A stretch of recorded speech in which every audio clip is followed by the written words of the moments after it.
Well, good afternoon and welcome to a special Sunday production of the Smart Scarecrow Show. First of all, I want to apologize to the audience. The confusion over the time was my fault. I miscalculated the time zones and told everybody it was going to be 1 p.m. Eastern Time. I screwed up. It's nobody else's fault but mine. I was off by an hour. That aside, we have a rather unique presentation tonight. We're going to have a presentation by the Keshe Foundation. First of all, I'd like to bring Mr. Sterling Allen in to introduce our guest for the evening, so please do stand by. All right, Sterling Allen, I think I have you live. How you doing, sir? Good, Gary. I appreciate you hosting this interview between myself and Mr. Miran Keshe of the Keshe Foundation. This is truly an interesting, historic interview at an interesting time in their history as a foundation. They have some great technologies that are in process of being rolled out. Some of them have already been introduced privately. The Keshe Foundation recently posted an introductory video about their foundation and its technology. I should mention that we did post a couple of videos over at pesn.com, or a link to their video and a couple of stories, I should say. The Keshe Foundation was founded by Miran Keshe, born in Iran, and graduated as a nuclear engineer at the University of London. For the past 40 years, his research has focused on the dynamics of electrically charged plasma as a source of energy and gravitational fields. The foundation is registered as a non-profit organization in the Netherlands and has its permanent base in Nivon, Belgium. Ninove, I should say. Being a space organization, the Foundation's goal was the development of space technologies such as transport, power generation, health systems, and nutrition for people traveling in space. This is how Mr. Keshe claims to have discovered how to produce and control gravitational fields. He says this discovery has hundreds of potential applications that could help solve most of the world's fundamental problems, such as shortages of energy, water, and food, and environmental contamination. Mr. Keshe, thank you for joining us for the show. We're glad you could do this. Good afternoon to you, and thank you very much for inviting me. You're certainly welcome. Now, Gary, I'd like to just mention that if there are things that maybe are burning questions from the audience that I failed to notice in the Skype conversation, you're welcome to pull those up for us so we can entertain those. I will be checking. Happy to do that. I'm going to be monitoring the chat that is active at smartscarecrow.com/live. So any of the viewers that are viewing directly from Justin TV, it's not that I'm ignoring you. It's just that, you know, I'm kind of old and I can really only monitor one chat room well. So I am going to be feeding questions and comments from the chat room that's at smartscarecrow.com/live. I'll be doing the best I can to filter good comments and questions out of there to submit to our guest for the day. Now, I would ask that folks please have a little courtesy. I would like these fellows to be able to carry on their dialogue and provide a presentation before we start deluging them with questions. I'll do my best to make some time available towards the end of the presentation where we will specifically address questions and comments from the audience. Gentlemen, I'm going to kind of, you know, fade off into the background and let you carry on. At this point, Sterling, it's your show. I will only butt in if something just absolutely, you know, screams at me to do it. Great. We're planning on this show lasting less than 2 hours. We can go longer if needed, but we'd like to keep it within 2 hours, with the last hour being questions, the first hour being primarily the interview, and if there's something that is just screaming out to be addressed, feel free to buzz Gary, and if he thinks it ought to be interjected, he can chime in. Otherwise, we will have the first hour be the interview, second hour be questions and answers from the audience. You're welcome to go ahead and post your questions now, but there's a better chance that your questions will be seen by Gary if you post them in that second half of this program. So with that, we again thank Mr. Keshe for joining us. And first of all, I would like to start out with the question, what is the Keshe Foundation, beyond what I've already said from the introductory video text? The Keshe Foundation simply is a space research. Whatever you see as energy, medical application, new materials, and other things which we are involved with, these are literally the fallout, byproduct of the space technology. But at the same time, because now we understand the principle, the concept of creation of gravity and magnetic field, we have come to understand over years that you do not need to spend billions to replicate the working of the universe. For example, we use the structure of the body as the same as the structure of the galaxy. And we started spending billions to go into space. Now that we understand the scale of magnetic field is the only difference of the entities, so we can carry the same kind of experiments as we like to do in the space in our medical trials.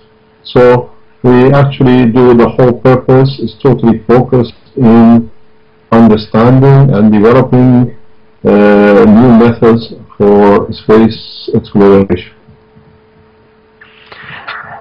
And you've been involved in this quest for most of your life. When did you found the Keshe Foundation?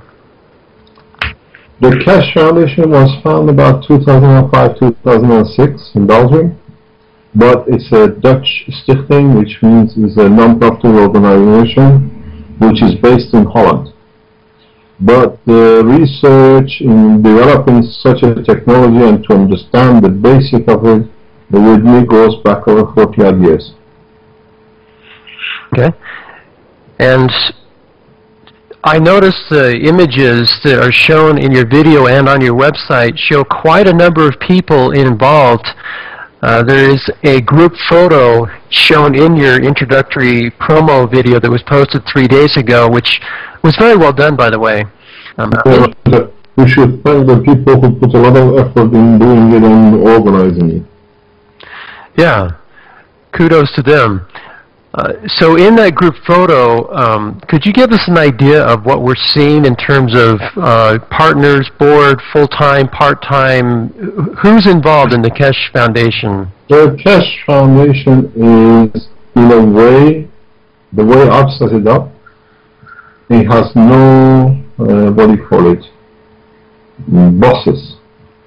It's made of governments, individuals, and companies or universities which participate and volunteer to do certain works, and they put their time into it because it's for the benefit of mankind and it's not for anything else.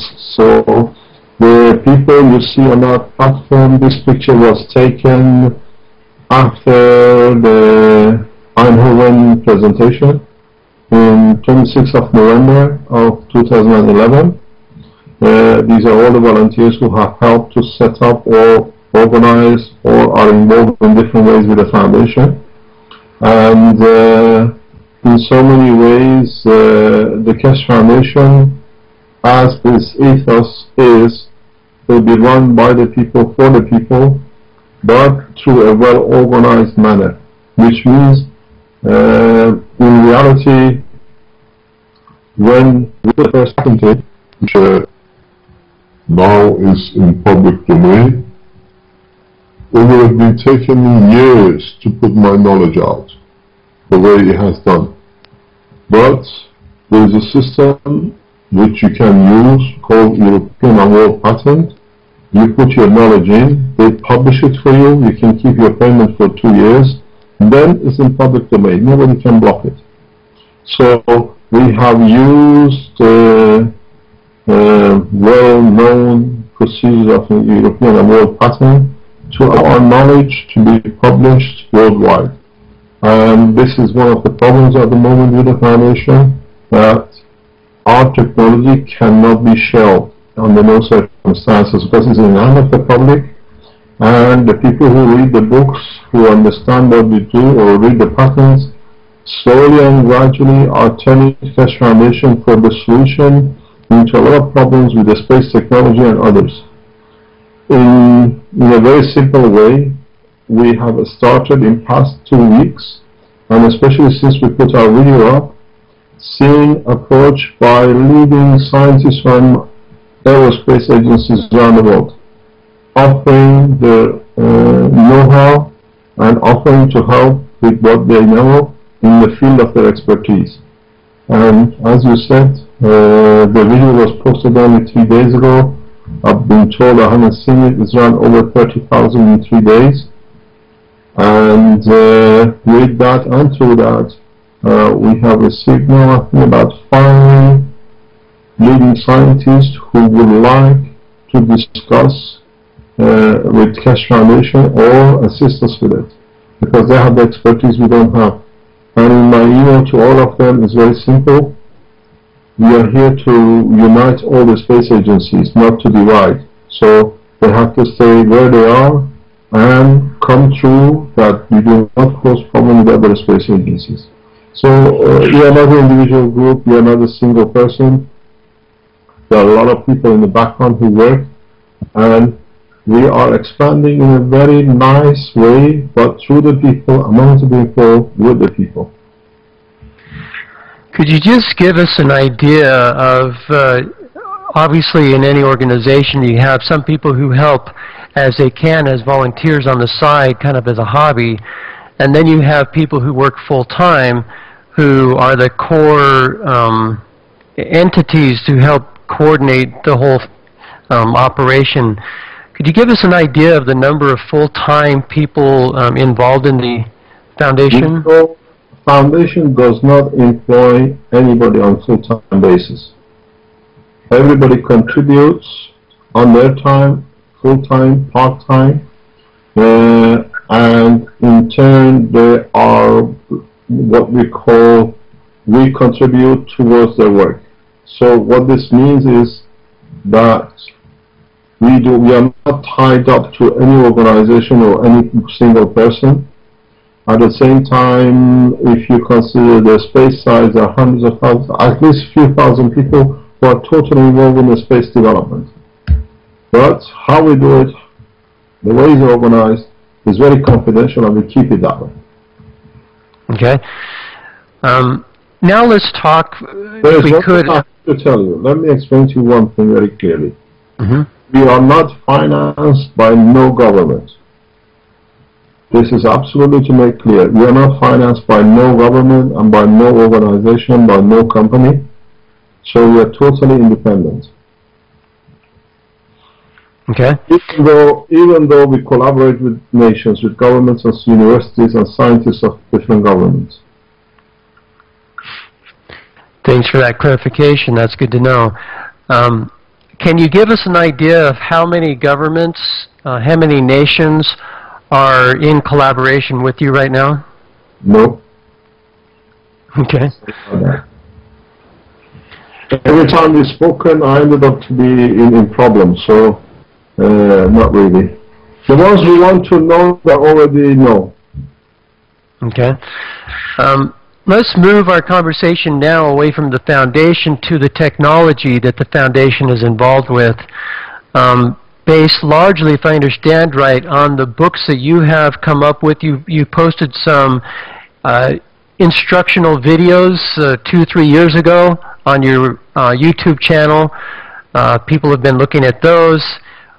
Give us an idea of the scope and range of technologies that are involved with the foundation. When you are a space organization the way we are, and you develop space technology, the same as I always say, like NASA or Russian Space Agency or the European Space Agency, we all look for one thing: security of the space travel, security of your passengers, in being able to supply and provide them with the food, the health care, and with the material during the space travel. NASA is planning to send men to Mars in the next, whatever, 10, 20, 30 years. They are calculating even now how much water they have to put into the system, how much food, what happens if something goes wrong, how to protect the astronaut, what clothing they have to wear, what materials they might need when they get there if something goes wrong. So we are the same. But the only difference between the Keshe Foundation and other space agencies is that up to now, most of the space agencies have followed, as I always say, the method of flight and motion the way we understand on Earth. For a time we used the donkeys, then we discovered the wheel and we made the cart and we were happy. Then we managed to understand the operation of water, we made the steam, use of the steam engines, and then we went further, we understood the engines, and then we always tried to fly like a bird. We copied the birds, so we made the aeroplane. But now because we had engines, we stopped the engines and then we stopped flipping. We create motion through rotation of the blades. And then in the recent past, since the Second World War, because of certain scientists or group of scientists in Germany, the whole space technology shifted towards what the Germans use as material to bomb other countries. And then now we call it propulsion, or we call it rocket system. But in fact, if we look in the structure of the universe, as we always say, we don't see Earth, Sun, this galaxy, the universe, having an engine or a wing that it creates its motion. Motion in the universe is created by positioning and the strength of magnetic field in respect to each other. So now we have gone to that stage in our knowledge. We haven't discovered nothing new. Nothing has been discovered new. The only thing we've done, and it looks so strange, is that we have put the order of the knowledge in the right place, and now that's what it makes sense. In a way, the biggest problem for the world of science has been to understand gravity. We always say once we understand gravity, how it's made and what it is, then a lot of problems are solved. So what we've done now, we understand the gravity is literally attraction of two dissimilar poles, and magnetic field is the repulsion of two similar poles. So when you make a system which can create dynamic condition which continuously creates similar and dissimilar polarity, your system then creates magnetic field and gravitational field at the same time. So that's exactly what the sun does. That's exactly what the Earth does. Earth has magnetic field and gravitational field at the same time. So in reality, for the first time, we understand that gravity is created by the same material in the same position as the magnetic field. We call the magnetic field our atmosphere, and that's the only difference. And then, now that we have a system, we can replicate the operation of the celestial objects. Now we've gone from donkey and propulsion into the way the universe moves and creates and keeps its position. So we have not done anything new. We have just understood that magnetic field and gravitational field are made by the same material in the same position in the center of the entity. Gravity is the attraction of dissimilar poles or dissimilar fields magnetic field, or what we call atmosphere, is the interaction of the similar poles which they repulse. The easiest way is to put two magnets and rotate one of them. You see one, when it comes near similar poles, the poles try to pull together, and the same material, as it turns away, the two similar poles, they repulse each other. And that's the simplicity of it. We have not, and we do not claim discovering anything new. The only thing we say is, if you can create magnetic and gravitational field the same as the other entities in the universe, be it plasma, be it Earth, be it the solar system, be it the galaxy, or the universe, then the system which you have created has to find its position in respect to the other entities in the universe. So, if you have this, if you've got a system which is on Earth, Earth has a gravitational magnetic field and is magnetic field. Your system has gravitational field and a magnetic field, and when these four interact, they have to find a position when they are in balance, when they come at a point of balance. So that point of balance is where the two systems will find their position with respect to each other. So what it means is that Earth, with its gravitational magnetic field, in respect to Sun's gravitational magnetic field, at this point of time finds its position where it is now.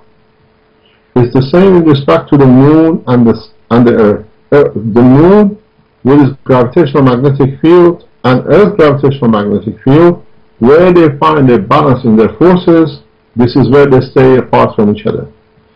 The entity's gravitational magnetic field is permanent. It's been set when for example, the Earth was created billions of years ago. You cannot change it. But with our systems, because we have the ability to change the gravitational and the magnetic field, then we can change it. And as you change it, the system has to find a new balanced position with respect to Earth gravitational and magnetic field. So if you increase one, you come closer. If you increase or decrease the other one, you go further. So you don't need to burn any fuel. The time of burning fuel is over. It's clearly over. So whatever you want to do with it, we've never seen anybody to come out. I always say to thank the Earth, to fuel it, that it can keep on going. Earth has a magnetic gravitational field. This causes its motion. And then the same process allows our system to find its position in respect to Earth. And then the rest is a normal principle of interaction of magnetic field and gravitational field. You can go 100 meter, 200 meter, 1,000 meter. You can create gravitational magnetic field of, let's say, the Moon. You don't need to burn fuel. You get attracted to it or you get rejected by it. So this astronaut business, this training people for 6 years, 10 years is over. It's finished. Even though NASA wants to claim it's not, and they're trying to protect the propulsion technology, but we were asked by NASA in 2007 to meet with the scientists who are collaborating between NASA and Boeing. We met with them in Belgium. We met with them originally in Strasbourg in the European Space University. Then we met them several times in Belgium in their head office. We showed them our flying system. We gave them the videos of the lift and the weight reduction. The reply was from NASA, from Boeing, very simple. If we accept this technology, we have to underwrite 200 billion plus losses for what we are developing and what we develop. So we have to reject it. So NASA is sitting for Boeing to reply, and Boeing is holding back because of what they see as a financial damage to them. But in the meantime, we've seen the governments who have developed it in conjunction with the help with us, and we see other governments who are moving in the position to develop further. The reason being is because it makes sense. The technology, we live with it. It's part of our own life, part of our operation of our own body. If you can deny what we say and the technology we developed is wrong, you deny your own existence. So how can you do that? That's hypocrisy. But as always with the technologies like this, which are major breakthrough, we do not touch a simple thing. We don't touch, let's say, how we move to space. With the technology, because we understand it's the quantity and the entity, we're touching the energy, we're touching the food, we touch the material, we're touching the health. And as a space organization, we're trying to solve these things for our future space development. We started feeding off and passing on the information to public drip as we learn. No organization has passed knowledge as fast as us ever in the world of science or technology. We know something new within a matter of days is applied to our volunteers in the health section. And we go public what we want and what we do. So we are one of the most open but censored organizations in the world. In Belgian newspapers, you cannot write anything about Keshe Foundation. It's a criminal offense. It has been. In American newspapers, when you started it, nobody can write or broadcast. We've been told, we had people here from the major newspapers, they've taken our patents, they want to write an article, they've been told you cannot do. So, internet, and especially the interviews I gave with you, Alan, has been one of the major breakthroughs for the foundation for public to know. We are not what you call it, an organization who's here for just doing a few things for a few minutes. We have done and we still carry on doing. We have a solid core support of people and governments who are there to show the strength of our technology. The ones who doesn't like it, or the ones who don't like it, try to deny it and block it.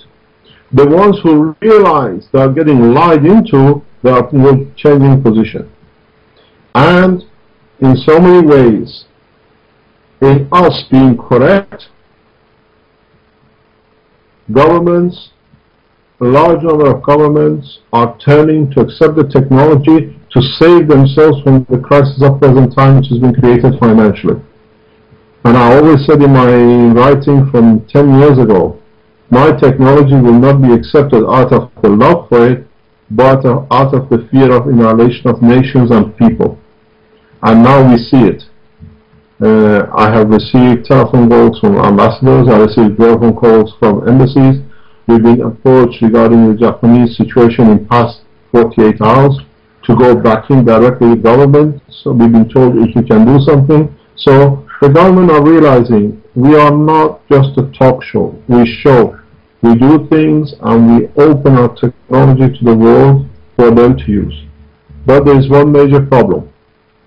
The major problem is there is a lot of talk all over that we are giving our technology to governments on 6th of September meeting in 4 days' time. This is nothing but the same, what they're called black lies. These are the people who are actually trying to put this forward to cover the reality. It's another censorship. We are in, first of all, our patents are in open, so you can go and read and do what you like. So we cannot give our technology to no government when our patents are in public. They've been in public for 7 years now. Secondly, we are informing the governments who've been misinformed what is to come within the next few weeks and few months.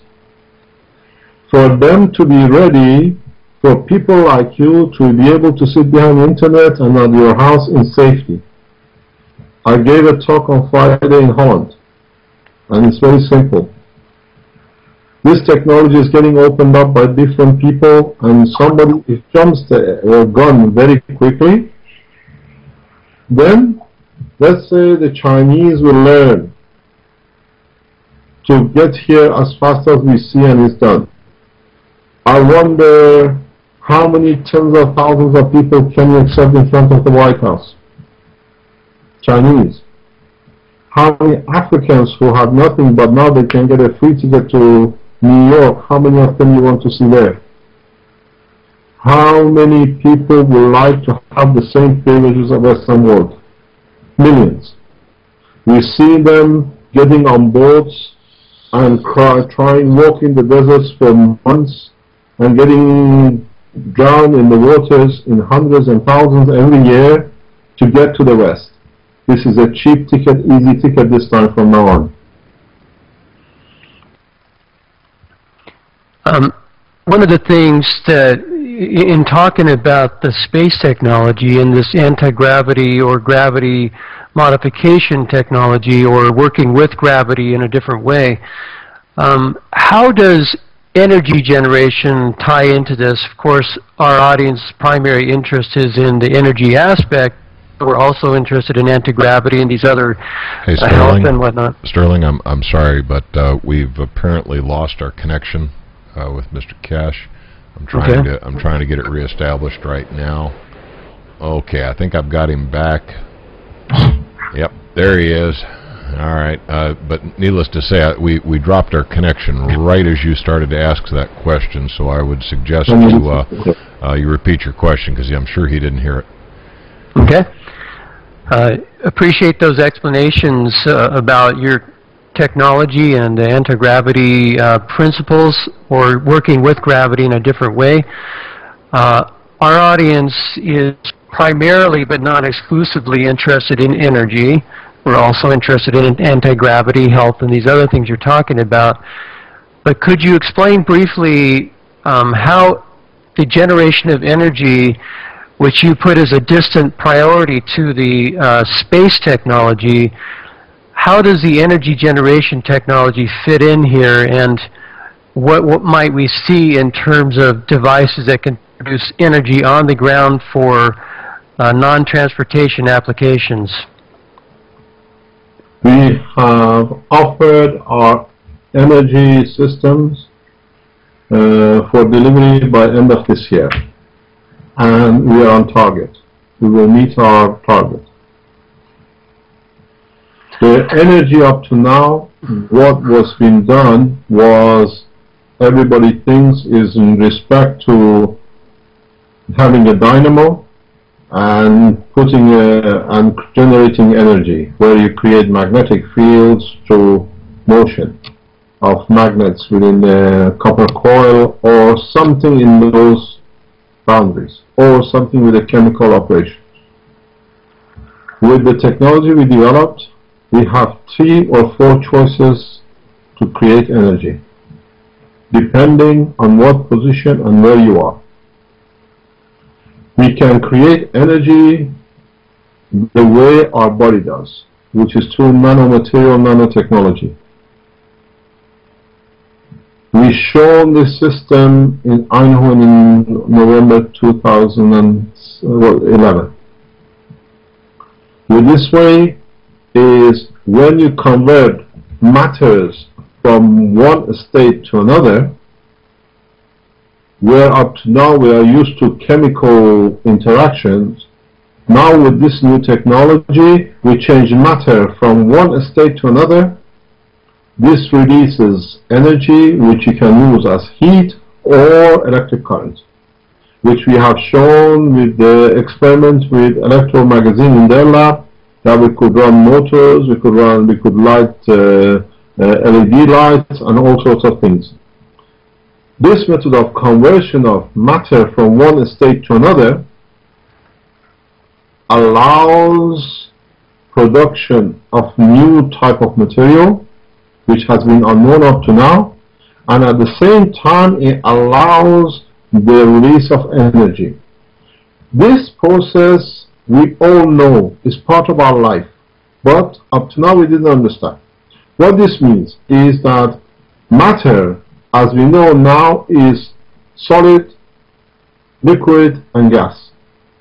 But now that we understand how magnetic and gravitational fields are created, now we understand the fourth state of matter is what we call GANs, which is when gases, keeping their characteristics, they convert to solid, but they don't behave as a gas, but they behave as a solid.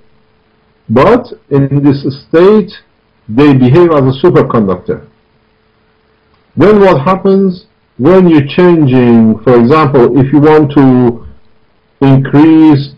change matter from liquid to gas, what you do, you heat it up. So you put energy into it. The same thing happens when magnetic gravitational fields want to adjust to go from one state to another. So when the matter goes from gas to gas, it has surplus magnetic fields which has to release to get to the state of gas. So that surplus energy is the power which you can use to light, and we've shown it is done. This, understanding this new fourth state of matter, explains for the first time how our body generates its own heat. Now we understand scientifically why we stay at 37 degrees. So when gases or magnetic field in an element to change to a solid, which becomes gas, which this allows the release of surplus magnetic gravitational field which needs to reach a position, and we collect that and we use it. And if this is very hard to understand, I always say in a simple word, very easy. If you look, our amino acid is made of nitrogen, hydrogen, carbon, and oxygen. These are 4 gases. But when they convert to solid, which is actually our own solid body, it's the structure of our body, they become gas. And in conversion from one state to another to become the meat or the protein of our body, they have to release some of the energy to become to balance. And that release of energy is at 37-degree temperature, which we see. This is how our body heats itself up, because we don't have an engine or a generator on top of our head to the tip of our toe. Wherever the matter converts to the fourth state, which is gas, the gas state allows energy. So we showed in Eindhoven, in allowing the CO2 to be converted from the gas in the room which everybody was breathing into a solid gas, we showed that the LED light was lit. There is no chemical involved. There is no chemical reaction involved. So that's one state. The second state, the second type of energy which can be supplied, is very much like a generator. The present generating system, a power station, if you go on our website, you can see we burn materials like gases, oil, or whatever, to literally boil a teapot. We call it steam generator. And then we direct this steam to turbines to get them rotating.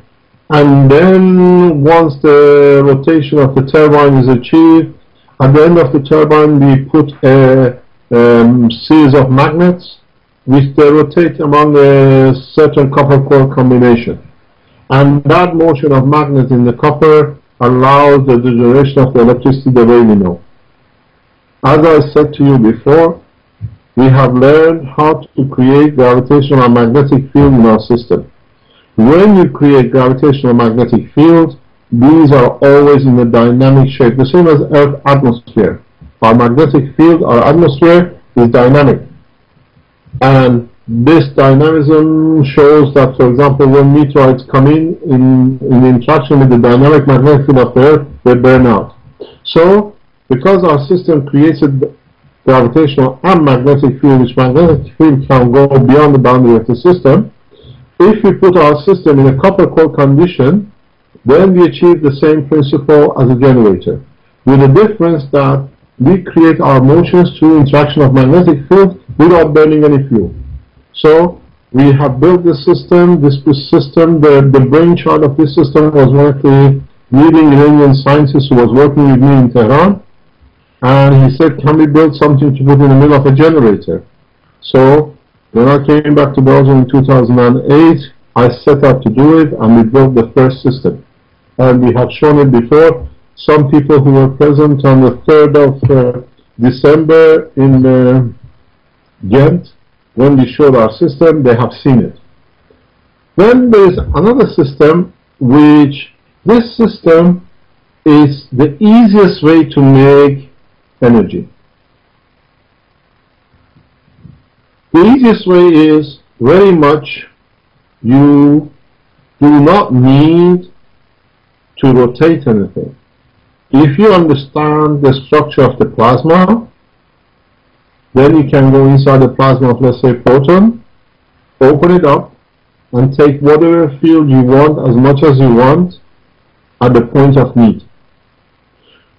The example of this is very much I explain is everything is the quantity in the entity. If you have a little magnetic field, you call it plasma of an electron. If you have a little bit more of the same thing, you call it a plasma of proton. If you have more of the same thing, let's say we call it Earth, and if you have more of the same thing, we call it the solar system. So let's say if you don't understand the smaller scale, go to the bigger scale. The working is exactly the same. You want, let's say, water. How much water do you want? You come to the source, to Earth, you take as much water as you like from the Earth and you go back out of the plasma. Once you learn how to come into atmosphere of the Earth and how that is achieved, then it's the scale, it's the size, doesn't matter really. So what we've done the same thing. Now we understand how to go in the plasma and take what we need as much as we need. Then you find out a plasma of a proton becomes an energy source for hundreds of years. Because this plasma of a proton, let's say from a hydrogen, has been here for billions of years, from the beginning of the time of this planet. And if the scientists are right, this plasma of hydrogen. So now that we learn how to go inside it, if I take 100 gallons of water from the ocean of the Earth, or 1 million gallons, it will not make any difference to the structure of the. And this is a very advanced technology. I announced this a few months ago on my website that we have reached a major breakthrough. And this major breakthrough changes the whole structure of the energy and the space technology. Then you have a fourth method of generation of energy, which is absorbing all the minute magnetic fields in the environment, gathering them in one place like a capacitor, and then using it.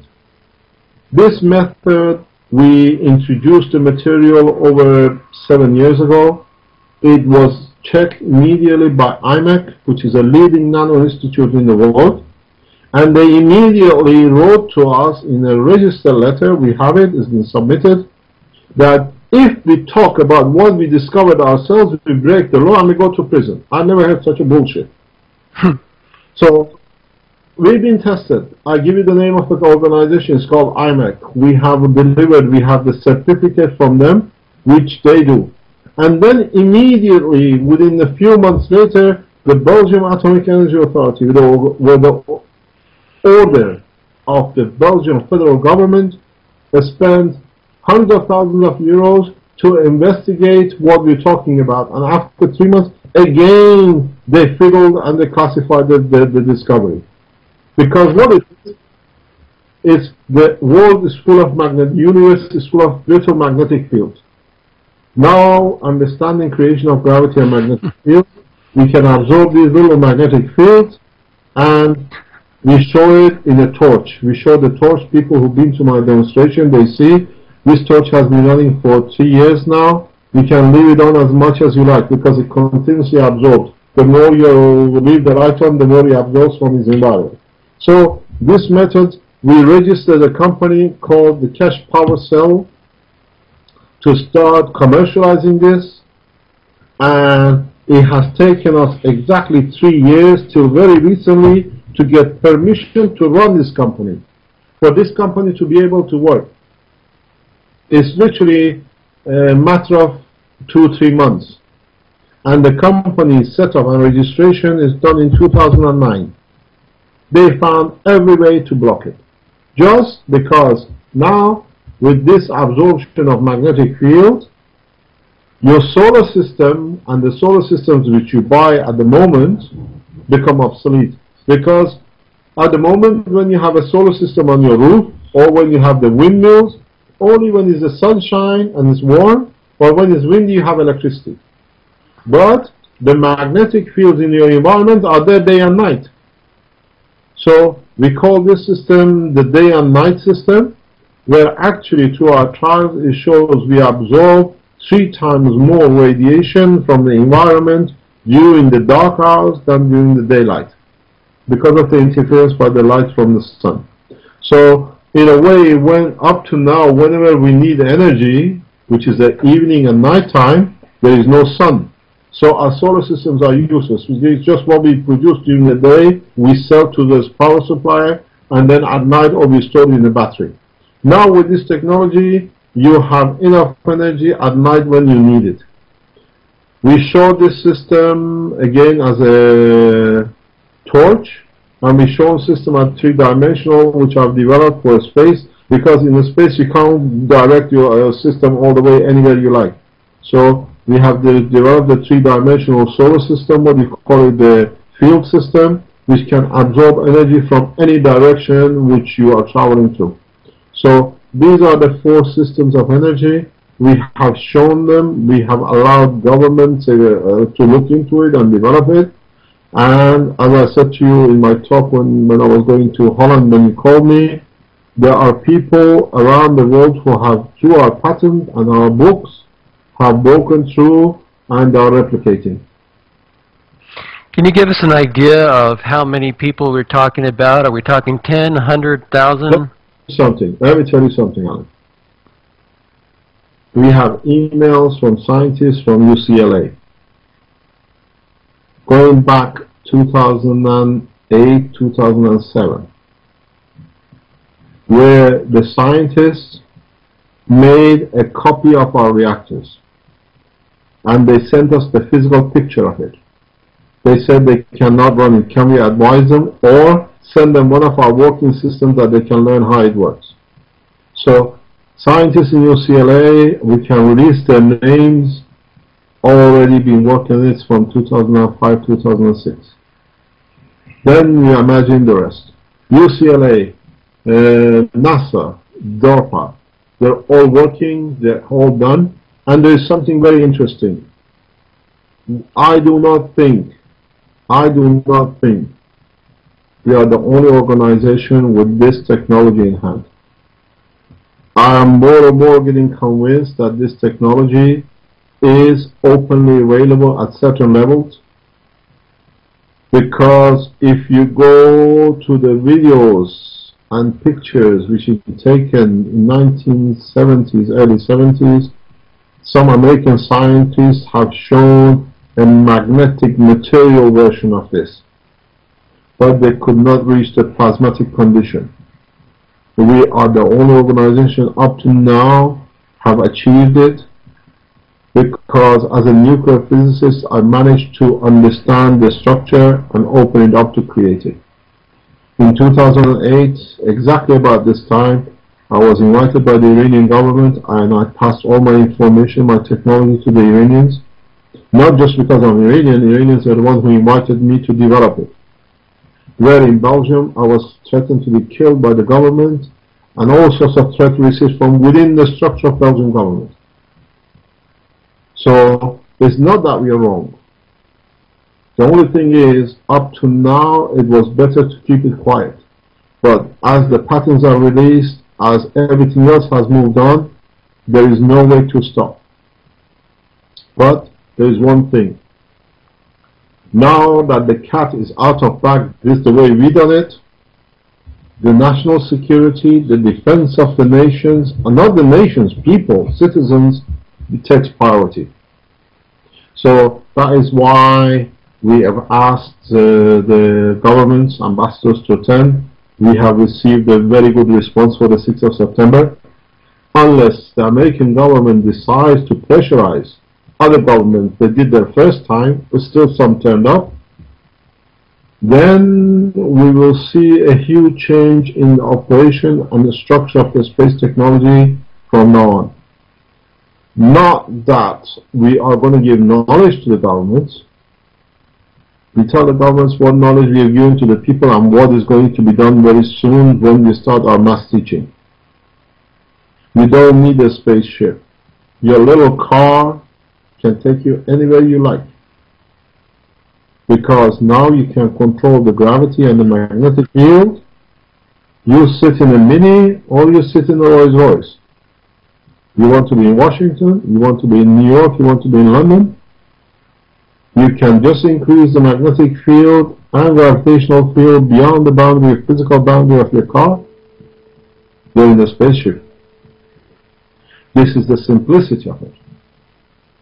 This is why we've been asked, and we started recently negotiating to change the position regarding a railway in Africa. There's a huge program in Africa regarding railway. I'm negotiating regarding this technology, where African nations can build their own railway, but the only difference is you don't need any more rail track. I'm traveling to Africa very soon in the next few days for the first stage startup of this kind of projects. This is not a joke anymore. Governments do not play games at this level. What about trailer houses? You could make your trailer house float anywhere you want. So put it this way very simply.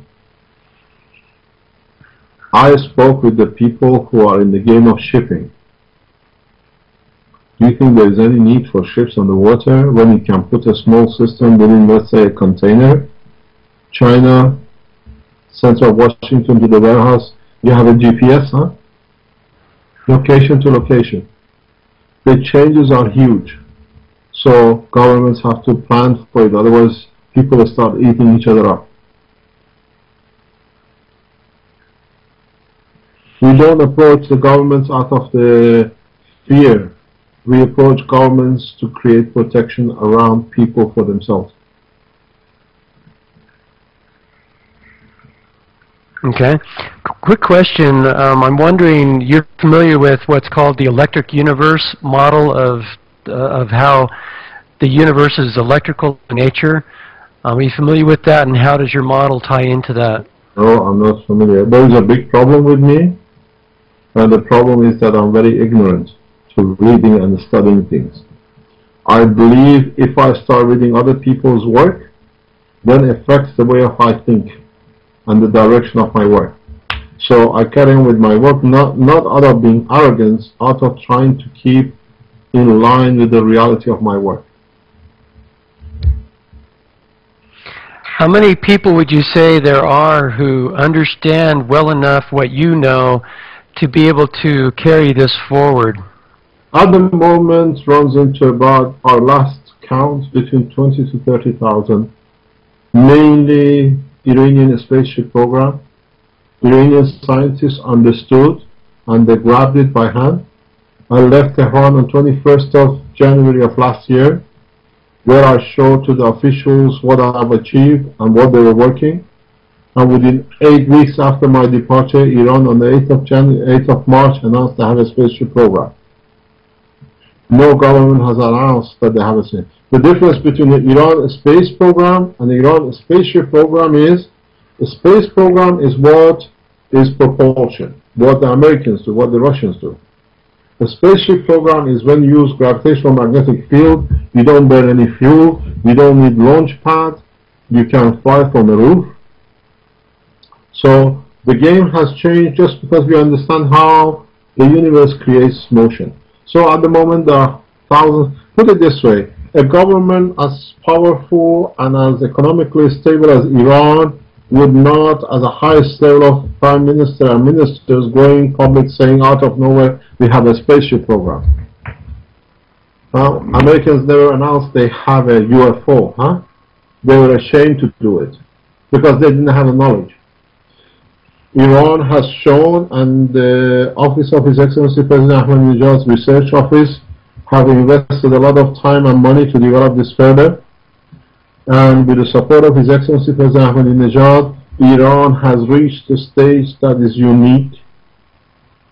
They have developed their space agency to a maximum.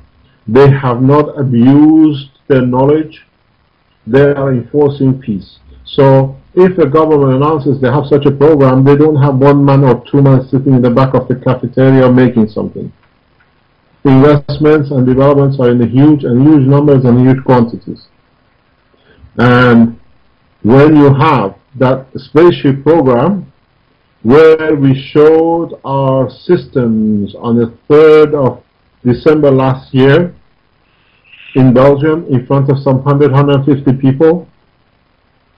And I said in my presentation, Iran soon will show the power of this technology. And within days, the American drone was captured. If you notice, the drone is not in pieces, the drone is in one tact. They say it was controlled by radar or whatever. It is not, because it could not be done. There is a reason that the American government, the Iranian government, and we know there is one trick in the whole thing, and only 3 people know how it's done, indicates that the craft was captured mid-air and was landed mid-air on the ground. And that technology is very precise. We do it, we developed it, not for capturing planes. It was developed, first of all, to be able to capture material in the space. It's developed, for example, to clean up a space from debris, all the satellites which are in the space. It is developed in so many extents that we can protect in the future Earth from any meteorite which is in our direction. We have the technology. It's very simple. I explained to you that the system can control the gravitational magnetic field. You can increase it and reduce it. So what you do, you go over the aircraft, you position yourself at the speed which is traveling. All you need to do, you just increase your magnetic field, so the object becomes part of your system, because it becomes part of your structure. It's like when you have an aircraft which takes off from the earth, it doesn't become away from it, it's still part of the earth. So you make the aircraft as part of your magnetic gravitational field, then it has no control. The problem which is with this, there is not a problem. The beauty of this technology is the same as Earth. It creates dynamic magnetic gravitational field. It's like a washing machine. It rotates, but magnetic field rotates. So what it is, let's say American radars, American satellites beam into this system. The only way satellites know that there's an aircraft somewhere is when the radar beam hits the aircraft and goes back to the radar base. Then they take the reflection and then they say there's an object there.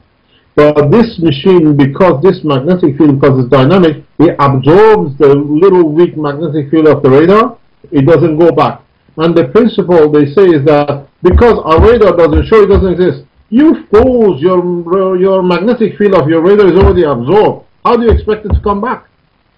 So this is the beauty of this technology. These systems are blind to the present radar technology. But at the same time, it's the first time we announced we have developed a system that you can track these systems down and locate them. So there is a way, what we call plasmatic radar for them. But this is a technology which I hope the Iranians have developed it further. And this way, there is a different advantage with the work as well.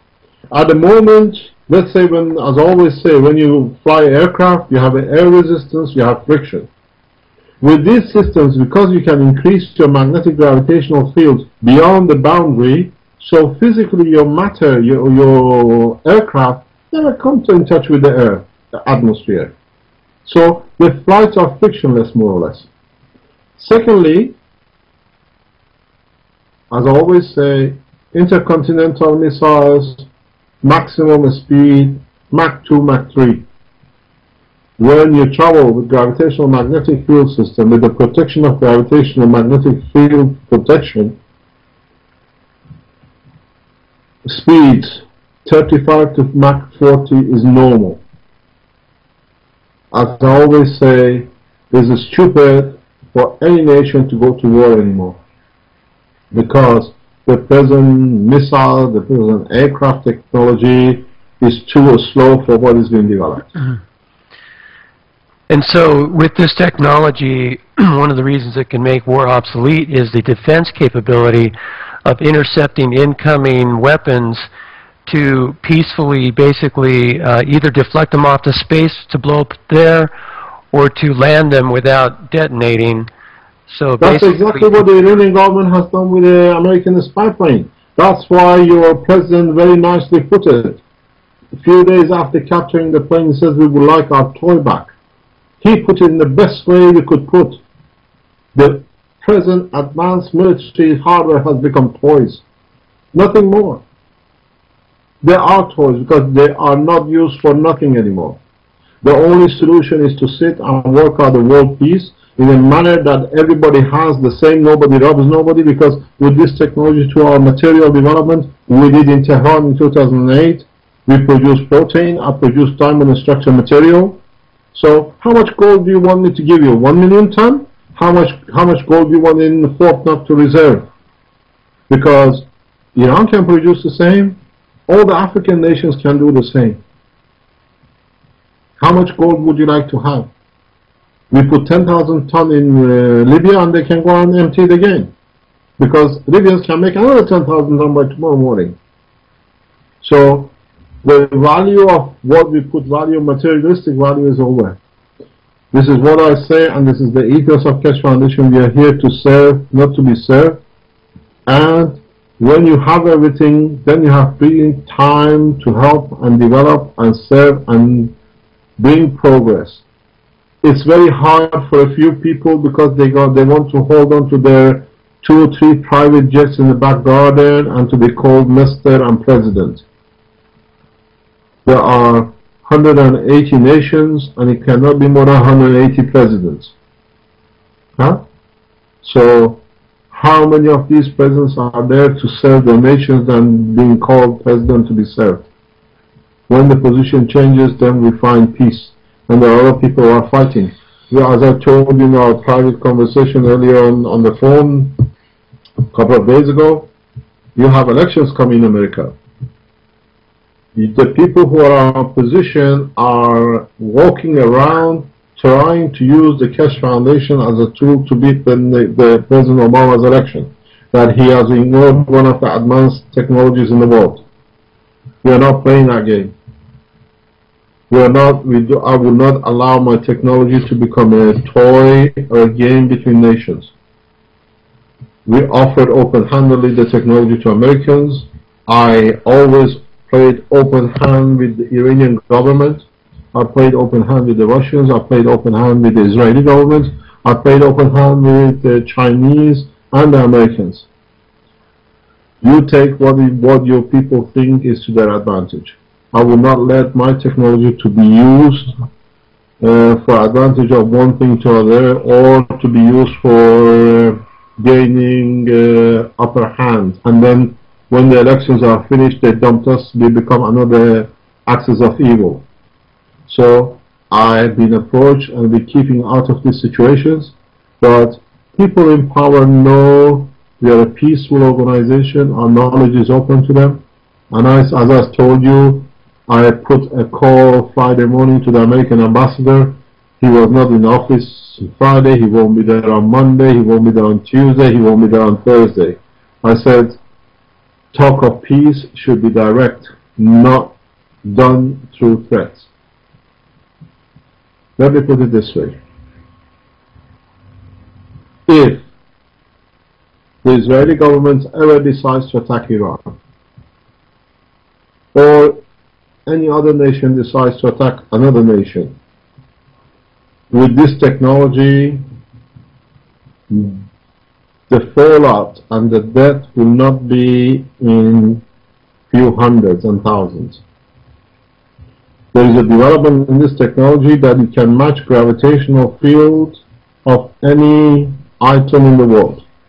Now, as we can increase and decrease the gravitational field of our system, we can create gravitational magnetic field of any element. So we have not magnets just for metal, we have magnets for wood, we have magnets for plastic, and we've shown this in our demonstrations, and there is a video of the magnetic plastic on our website somewhere. So we can match magnetic field of blood of any race or any nation. Then the game has changed. How many people in a matter of seconds will have cancer? And how many people in a matter of seconds will end up with diseases unknown? The game of peace has to be both sides. It's not who's going to hit and I'm going to hit.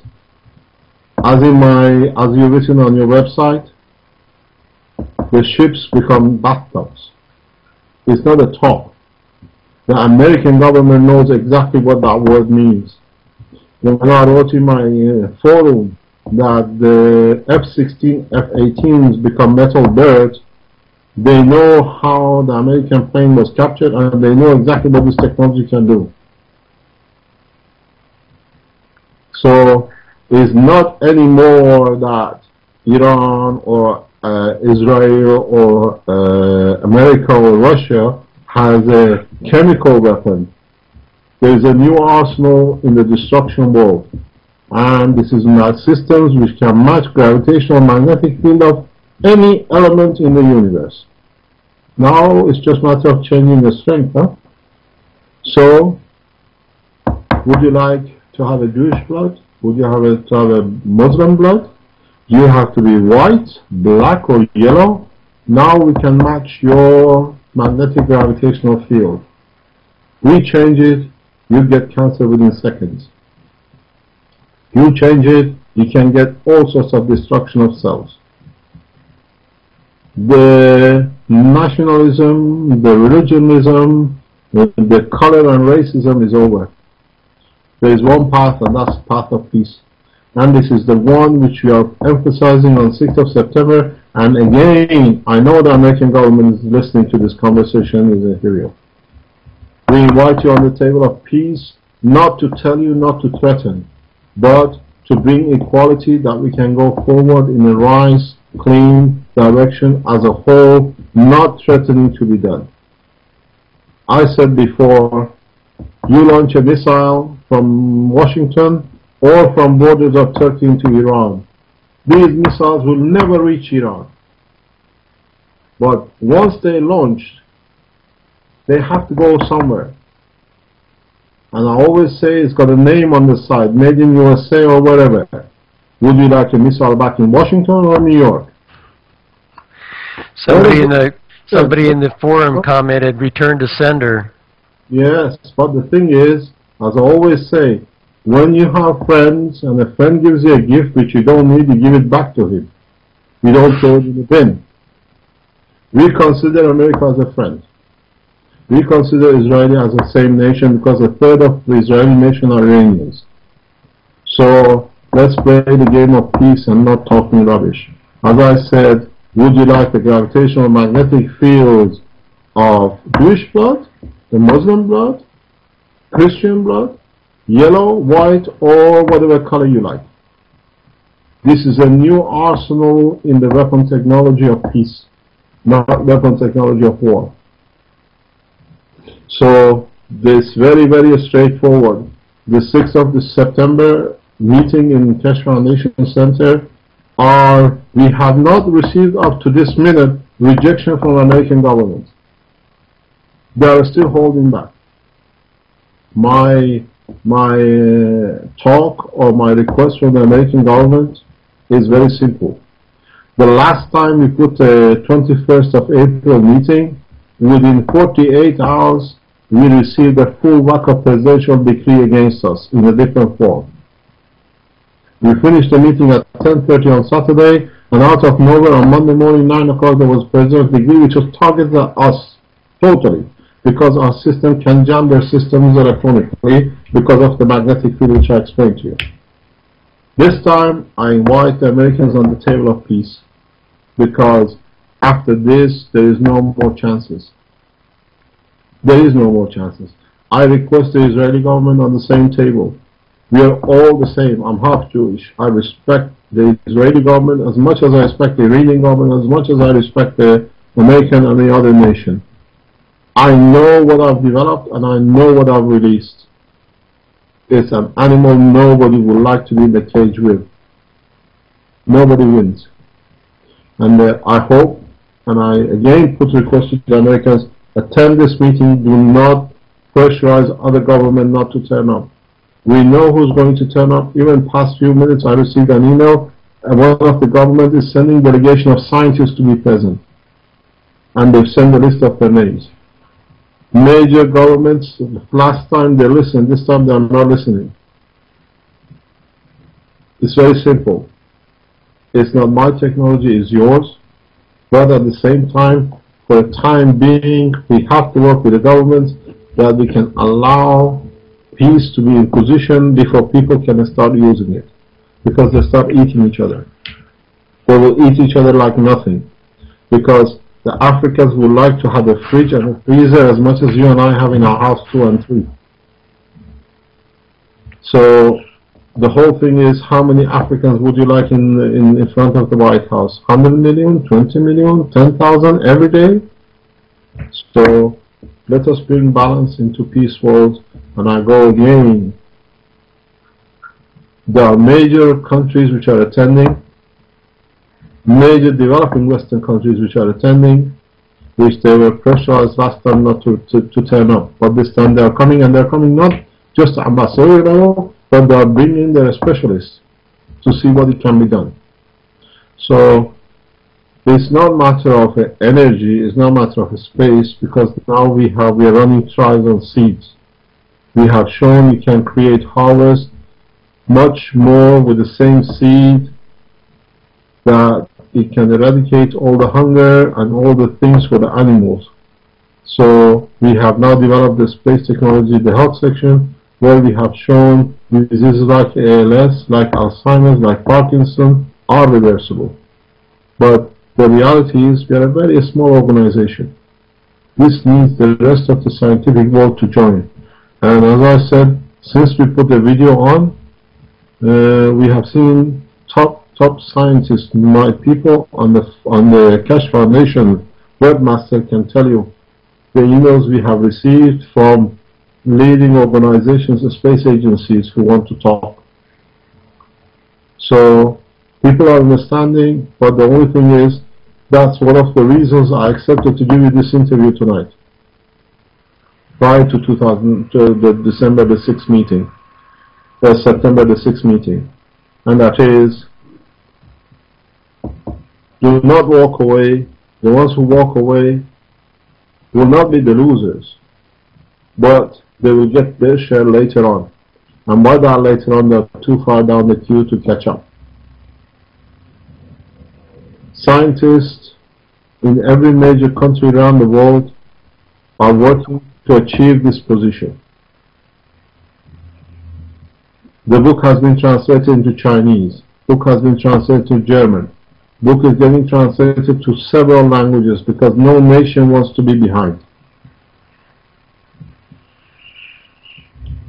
Well, this is excellent information. I appreciate you sharing, and your heart, from your heart, what your sentiment is regarding this technology. I did say that we would go to questions, and we're 13 minutes into the second hour.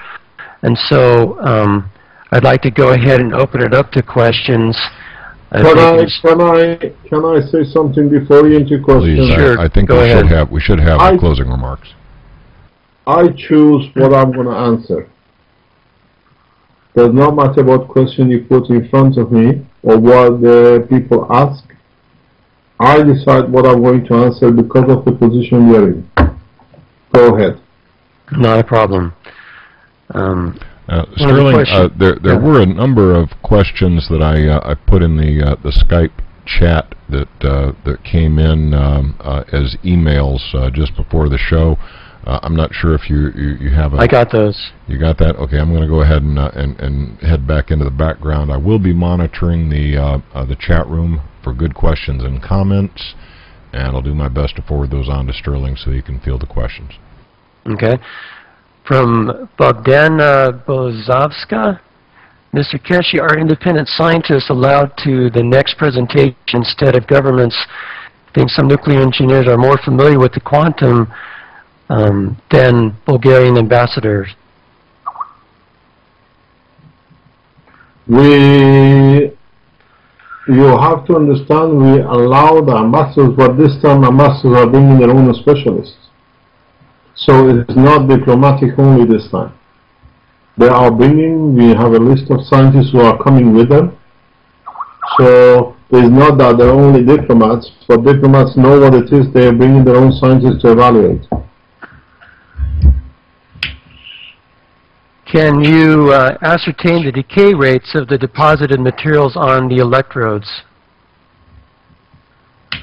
What do you mean? I read it. I read the question, but it doesn't mean anything to me. I don't understand. Okay. On the September 6th presentation, if it's a success, what are the expected fallout, changes, or ramifications globally, in your opinion? We have already seen the fallout. It started before even the whole thing starts. We will have a 5th continental space agency will be established very soon. So, in a simple word, we will see African Space Agency to be developed, but not on the propulsion base, on the new technology base. This will be, it came out of the 6th of the September presentation, but we will announce which government, which country will become the center for the African Space Agency or African Spaceship Program. And this is a wonderful news for us because it brings a nation who could not even dream that they can go into space till the Americans are there for about 100 years. They literally come online within a matter of few weeks. And that is what I said when I had a meeting with a member of Keshe Foundation and 2 members of the IMAC Institute a few years ago. He sat in front of us and he said, this very highly intelligent, ignorant man, that he told me, you write your writings in a very simple way that everybody can understand. Technology like this should be written in a complicated language that's only scientific. I said to him, I write my books and my papers in a way that the white man sitting across the table from me, considering himself a scientist, and a black man in the bushes of Africa will understand and can do the same thing, that one cannot abuse the other. So now we are in that position, and I'm very proud, and I'm absolutely thrilled with the development which is agreed and is going to be put in the structure somehow very soon, that we will go ahead with the help of the African nations to establish the African Spaceship Program as a continent, not as individual nation. It's been discussed with the ambassadors already, but we have to see how we're going to progress it. That answers, I think, a question somebody had about open sourcing, and it seems to me that you are essentially open sourcing by making this information available to the world. Is that correct? Because I don't understand what open sourcing means. Our patents have been there for 7 years, 10 years. My technology has been known to government for years. It's been open. People can take from it what they can understand. So what they don't understand and say is not open source is their own ignorance. Nobody else's. How come other scientists who read the patents and the books are already replicating? If I can dig in the emails about 6, 7 years ago, 5 years ago, I don't know if it is still removed from that server. I had an email from UCLA scientists who were considering to offer me a professorship that I go to America, I could develop this, the rest of this program they have, what they read in our books and our patents. So there is no, it's already open. What else people want? They want to chew it and swallow it and give it to them? Yeah, that's what I said. I think you've answered that quite well. Another question, what is the process to produce graphene for the Coke bottle reactor? Read my book. The people who have read it, they know how to do it. They already done it. Okay. Another question from Anton 4338. We all want to know the same thing and is not depend on Ms. Keshe, but tell us how to make our governments listen to us. The answer to your question is, has any government ever listened to its public? Unless they've been toppled. So, I don't know. We had a huge, huge, huge support from the Italian public. the Italian public put so much pressure on the Italian government that the Italian government had to respond or do something with the presentation of 6th of September. They bombarded their embassies, they bombarded the government. The Spanish have done the same. There are a number of organizations in Europe who have pressurized the governments to attend the 6th of September. They didn't want to. So it shows people have a say, but it depends how you approach it and how you do it.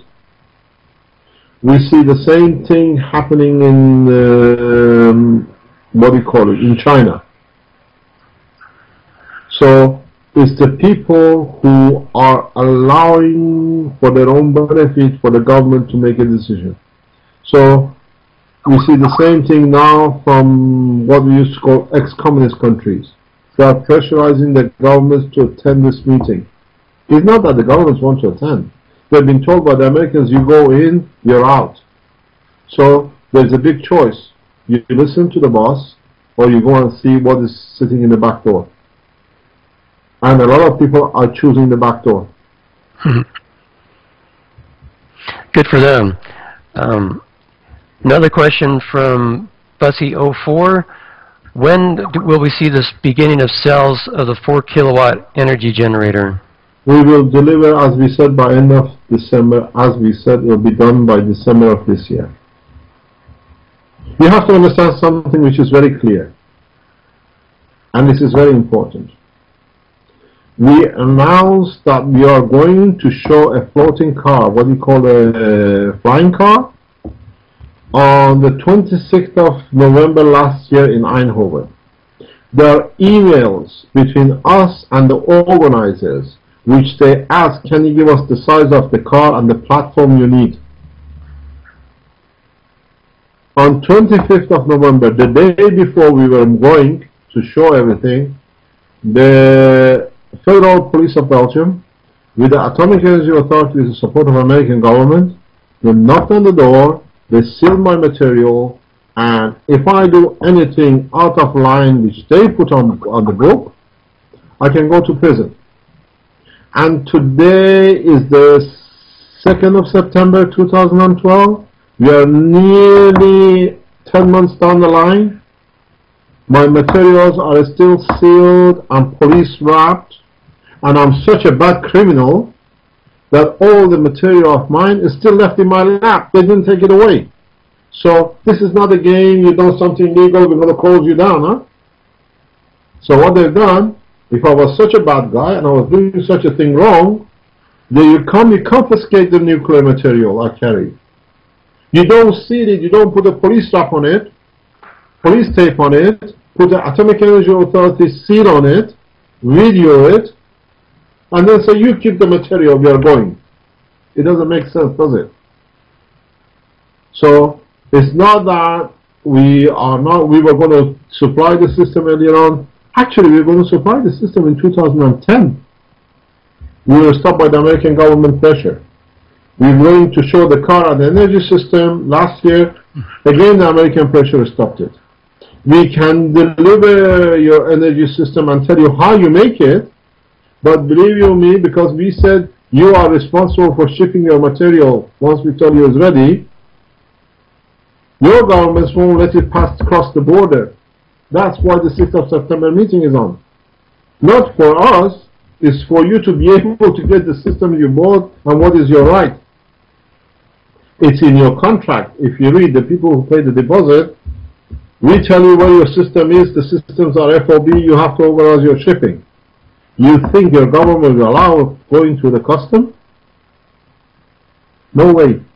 So this meeting of 6th of September is for you lot, not for us, to make sure you get what is your right, and secondly, you know how to do it if anything happens to us. So the energy systems would have been produced in General Motors factory in 2010, where the Americans put the pressure on the Belgian government to stop it. And then the Belgian corruption system came into power for other reasons. And whatever we say, we have documents. I can show you all the communication with the Belgian federal government for taking over the plant to produce the energy system in 2010. There are witnesses. You can see all our communication with Magna, who was supposed to take over the General Motors Antwerp plant, what we were offered, what the conditions were. They opened the factory for us to see what we're going to take over, the money they gave us to go in to take over. We would have produced your energy systems in 2010 in General Motors factory in Antwerp. They blocked us, they're blocking. I can deliver your system one by one starting from next few weeks. But you won't get it to your countries, you won't get it to your houses. So the purpose of these talks on 6th of September is to come to an arrangement that everybody understands that nobody is nobody's terrorist, and we both all of the same book. At the same time, once we get the agreement of the governments, we inform the governments who will build these systems, because they're going to raise taxes against it to pay for their services. Could you comment briefly on what's going to happen on September 21st with Konstantin Mayel's presentation? I read in your thing you met him, apparently. Am I correct? Yeah. I met Professor Mayel the same way. A few months ago, I was his guest at his house with his wife, and so I asked him, would you like, because you're such a well-known scientist in Tesla, to give the first lecture to start off our teaching program. So Professor Mayel's lecture, he's a guest of the foundation for 2 days, is actually to explain the Tesla and the working of the system of Tesla. And then we explain where Tesla did not understand, or he could not, or you did not do the way the universe works. Because Tesla's systems work on a matter magnetic field. Keshe Foundation technology works on plasmatic magnetic field. It's a big difference. It's like a donkey and a Rolls Royce, or a jet. The knowledge is about moving, but how you move it, and how you put things in motion. There is nothing to discredit Tesla. He's one of the greatest scientists. It's just that people have so much understanding of the Tesla. We thought in explaining the new technology in line with what people understand is easier than the way we were trying to do. So the Tesla meeting is the beginning of the lectures of the Keshe Foundation in all aspects of our technology. This is the first one. I have recently found one of the most beautiful women in the world who understand the medical application of my technology from the essence. I have asked her to take over the medical application of my technology, and if she does, then we'll bring her. She will give one of the first lectures on medical application. I'm still waiting for that confirmation. Then we have one of the top plasma scientists in the world, who's an Englishman, who's graduated, educated through the same process I have. Hopefully he will give the first lecture on the plasma. So there is no significance into Tesla meeting of Professor Mayel. This is what we try to make a connection between the knowledge of what we have up to now and what is new, that the transition is smooth. People are trying to make a huge things out of it. We're going to show our energy power system. We're going to show. No, there is not such a thing. Every time we put a technology, then next time they're going to say, oh, you're going to show a man who's dead and he start walking because he got a medical application. No, we're just trying to smooth the way for other scientists to understand there is no break with the old, what do you call it, science. It's just our science is an addition to what it was. HHO Gas Tech asks, is there any available system here in operation in the United States?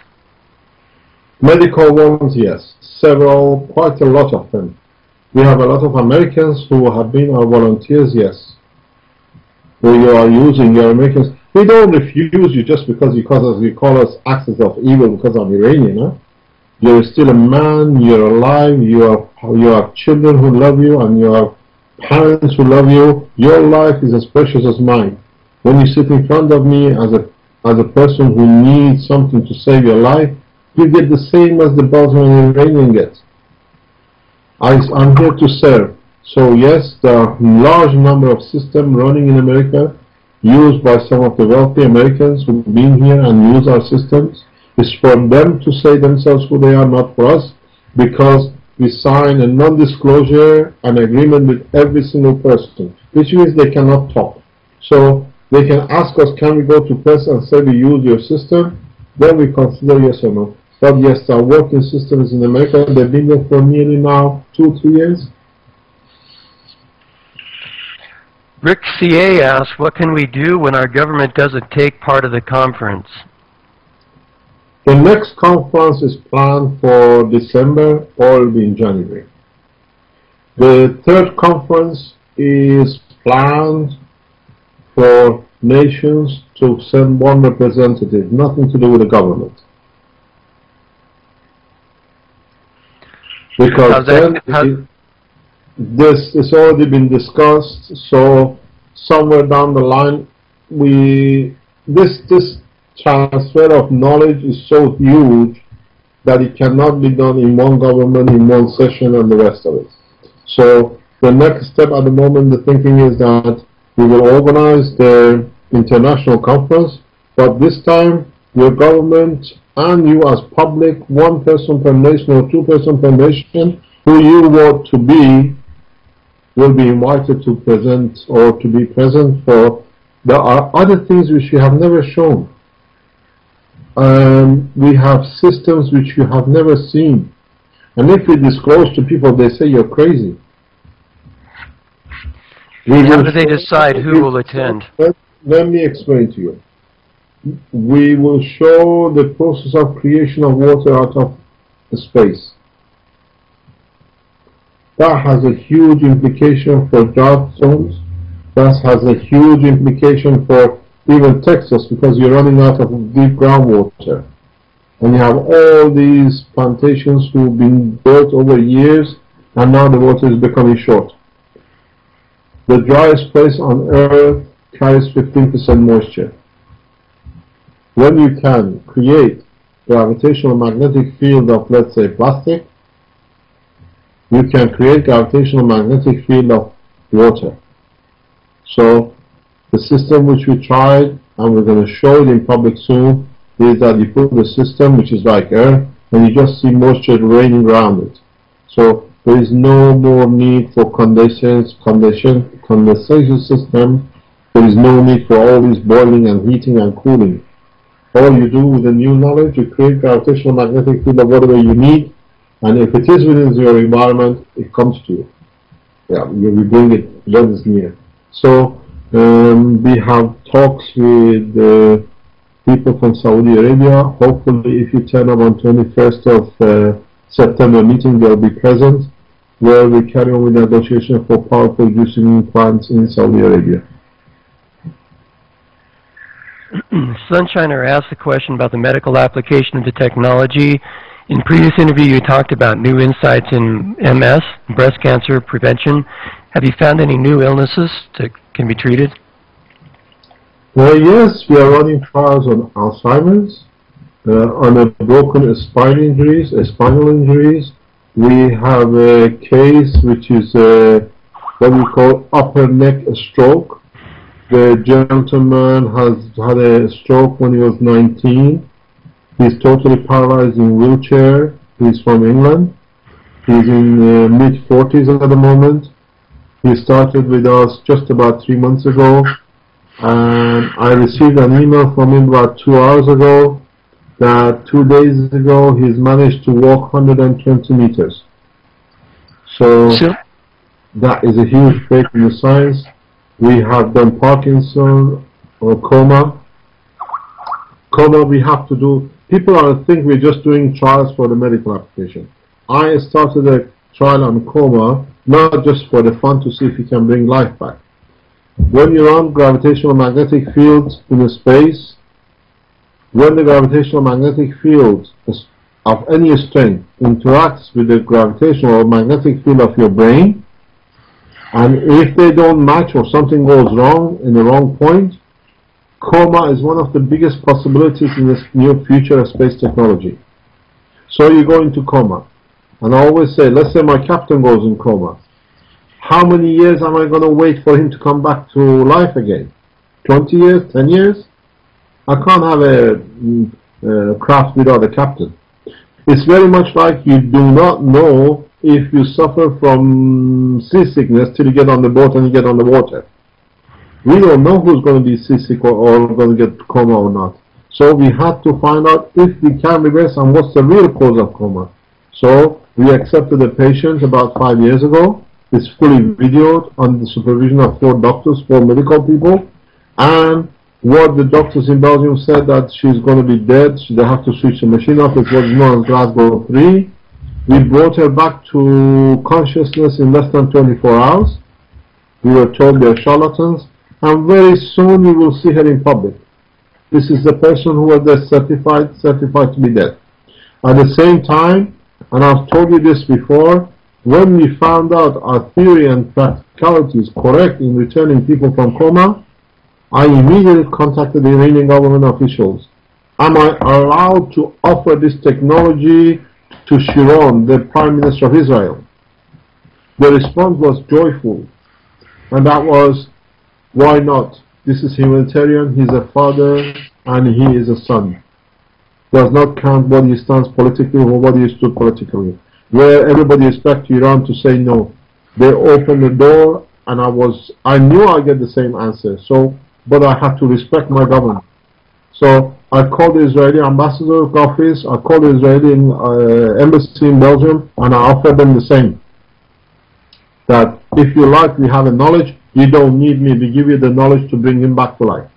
We've done the same thing in the past 3-4 months with the Prince of Holland, who went in coma in February to an avalanche accident in the Alps.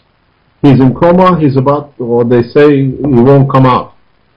We offered immediately, because we are a Dutch stichting, a lot of Dutch people approached us if we can help their prince.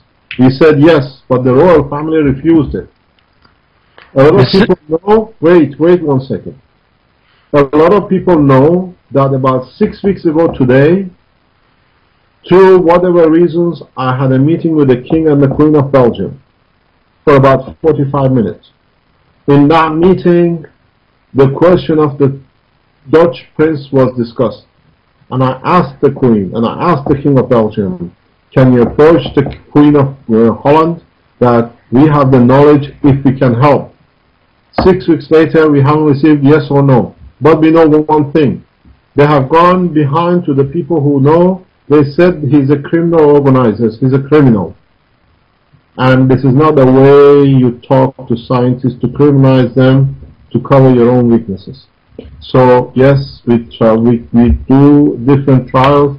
We are doing a lot with, we're starting a trial for AIDS. We're trying trials for hepatitis. We're trying at the moment for all sorts of diseases. Because in the space I can't bring my people back every time they go sick. So we are developing one machine that now we understand every disease has gravitational magnetic field strength. We try to find out how that magnetic gravitational field strength operates within the body. So yes, we're trying all sorts what we can. Sylvia asks, dear Mr. Keshe, how do we ensure peace is maintained everywhere on our planet? We must not allow any more wars and suffering. People are dying and starving.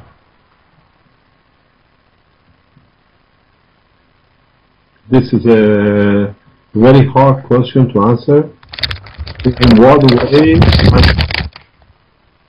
what way I know we have the tools to feed every man. In one way I know we have the tools to save a lot of people from suffering. But on the other hand, we've been locked down and shut down. What this means is that in a way, I am in an open prison, and my prison is called Belgium. As you know, 2 years ago, I flew on an aircraft to go to South America. The Canadians, with the authorization of the American government, they captured me. They threatened to kill me in front of my family if I talk. They imprisoned me for 11 days. And then, with the agreement of the Belgian, British, Canadians and Americans, they sent me back to Belgium. So in a way, I'm imprisoned in this nation. I cannot go anywhere. But on the other hand, the reality is that they've done me the biggest favor by keeping me here, not being able to do much. I have time to do a lot of research and help and develop. The peace is not the decision of us. The peace will be enforced through the fear of our technology. And I see it coming up every day more and more. Thank you. Can I tell you something before I forget? Sure. On the email list, a lot of Canadians write to me why Canada is not on the list for the peace conference of 6th of September. My answer to them is very simple. On the table of peace, there is no room for animals. Thank you.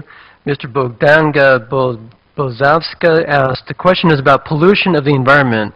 Mr. Keshe, are the current nuclear power plants compatible with your new technology? If not, could you answer my question, what is the solution for more than 550 nuclear plants? The thing is, these are the technologies which a lot of investment has gone into it. I've been part of this structure. I've been trained through this structure. We cannot stop suddenly everything which is in progress. And it takes time to change. I see a lot of emails come to me, to the foundation. They say, if you're given such a technology, why Iran is still developing nuclear reactors? Why not? We don't understand 10% of the nuclear industry. Why nuclear has to be a privilege of the few who can abuse it in the future? But Iran has invested in the technology years ago. The investment in what you see as a present Iranian nuclear program was done during the Shah's regime in the 1970s. All they've done, they followed it up and they invested heavily in it. It's their right. Having a knowledge is the right of every man. There is nobody who's there who says you cannot use it. If you use it, you're a terrorist. How come, you know an article on my forum, huh? How come other nations around Iran can have nuclear? There is no possibility that we can make it. Pakistan has it. India has it. China has it. How come suddenly Iran having it become a problem? The only reason for it is that Iran has a raw material, has a knowledge and the capability to become competition to the future sale of the nuclear materials. So nuclear reactors as they are now will continue till, you cannot shut them down. You cannot say, oh, we found a new technology, we're walking away, we lock the door. It's not a shop. Huh? It's not a swimming pool. The chain will go on, and if you don't control it, you don't understand it more and more, becomes what happens in Fukushima. And it's the same if you look at the British nuclear industry. British nuclear industry was agreed through Reagan and Thatcher to be shut down. You are 40 years, 30 odd years down the line, they are still going, the only research which is going in England is how to shut these systems safely. You still get a PhD in nuclear industry in England, only in the process of understanding what you shut down, what is left over. Even if you say we're going to close all the reactors today, you don't have enough knowledge to shut them safely. Sunshiner asks, Mr. Keshe, can you tell us what can a person do in order to participate in the Keshe organization? Pardon? Where are you reading this question? I don't see it. Somebody just asked how to get involved in the Keshe organization. Well, we have two problems with Keshe Foundation, and we are very open about our problems. There's no use hiding in the bush and hiding behind the bush. Keshe Foundation is growing in a very rapid way, but we don't have the organization to meet all these people who want to get involved. We need volunteers. I'll tell you what volunteers. We need doctors to join us that I can teach with an open mind. We need computer scientists who can come and help us with our websites, with all sorts of things to teach. We need other engineers. We need nuclear physicists who are not tied up to the chair of their seat of the old thinking, but they can add a little bit more to their understanding for the development of new type of materials which we are developing, type of systems we are developing. But we have seen a lot of people, they come very close and then they start abusing the system. This is my biggest fell down or biggest upset with the human being. As I said on Friday, we have seen even in the past few days what I call a coup d'etat within the Keshe Foundation to take over. It was amazing when I saw the email. People who I trusted to be close, they decided to have meetings behind my back. They can do a takeover job. I don't understand it. So you want to control, you want to be part of the foundation, write to me at mtkeshe Foundation. I look what's your credential. The Keshe Foundation will not stay with one nation. We need, you're a scientist in America, you're welcome. You're a scientist in Israel, you're welcome. You're a scientist in China, you're welcome. You're a scientist or a man of science, or you can contribute to us even to manage our system structure, you're welcome. But write to me, because from now on I have to take charge till I put people back in a position who you can trust are there to serve humanity, not their own ego. Just send to me, to my email, what your capabilities are. I give you access. There is no decision making about me. If I feel safe and you can take our technology to your public, to your government, to your nationals, we give you the full freedom. A person by the username of Space asks, if we understand the books, will we be able to create the reactors ourselves? It's already been done, of course, but not the books only. You have to read the patents. You have to read my papers. You have to see a lot of presentations I've done and read the books, and then maybe you can. I think people will start be able to do building the reactors themselves with the book number 4, which is coming out, is gone for picturing, which is called The Structure of the Solar System, and the book number 6, which is coming before book number 5. Book number 5 is the medical application. Book number 6 is called The System. It's put together. It's nearly about 400 pages. In that book is the extension to patent number 1 and 2, where we go into detail how you can ignite the protection system, the what you call lift system. In there I explain in a very full detail one of the biggest problems. We advise people, please do not try to build these systems if you are not a nuclear physicist. Even me as a nuclear physicist got exposed to plasma and ended up with cancer, nearly dead, because these magnetic fields are hidden. They are hidden magnetic fields. You don't see them, you don't feel them, but it's very much the way you feel a stress and you sweat, or when you have a stress because of loss of something, you get cancer through it. They can create the same kind of thing. This is one of the reasons we try to be very careful to give this knowledge to people.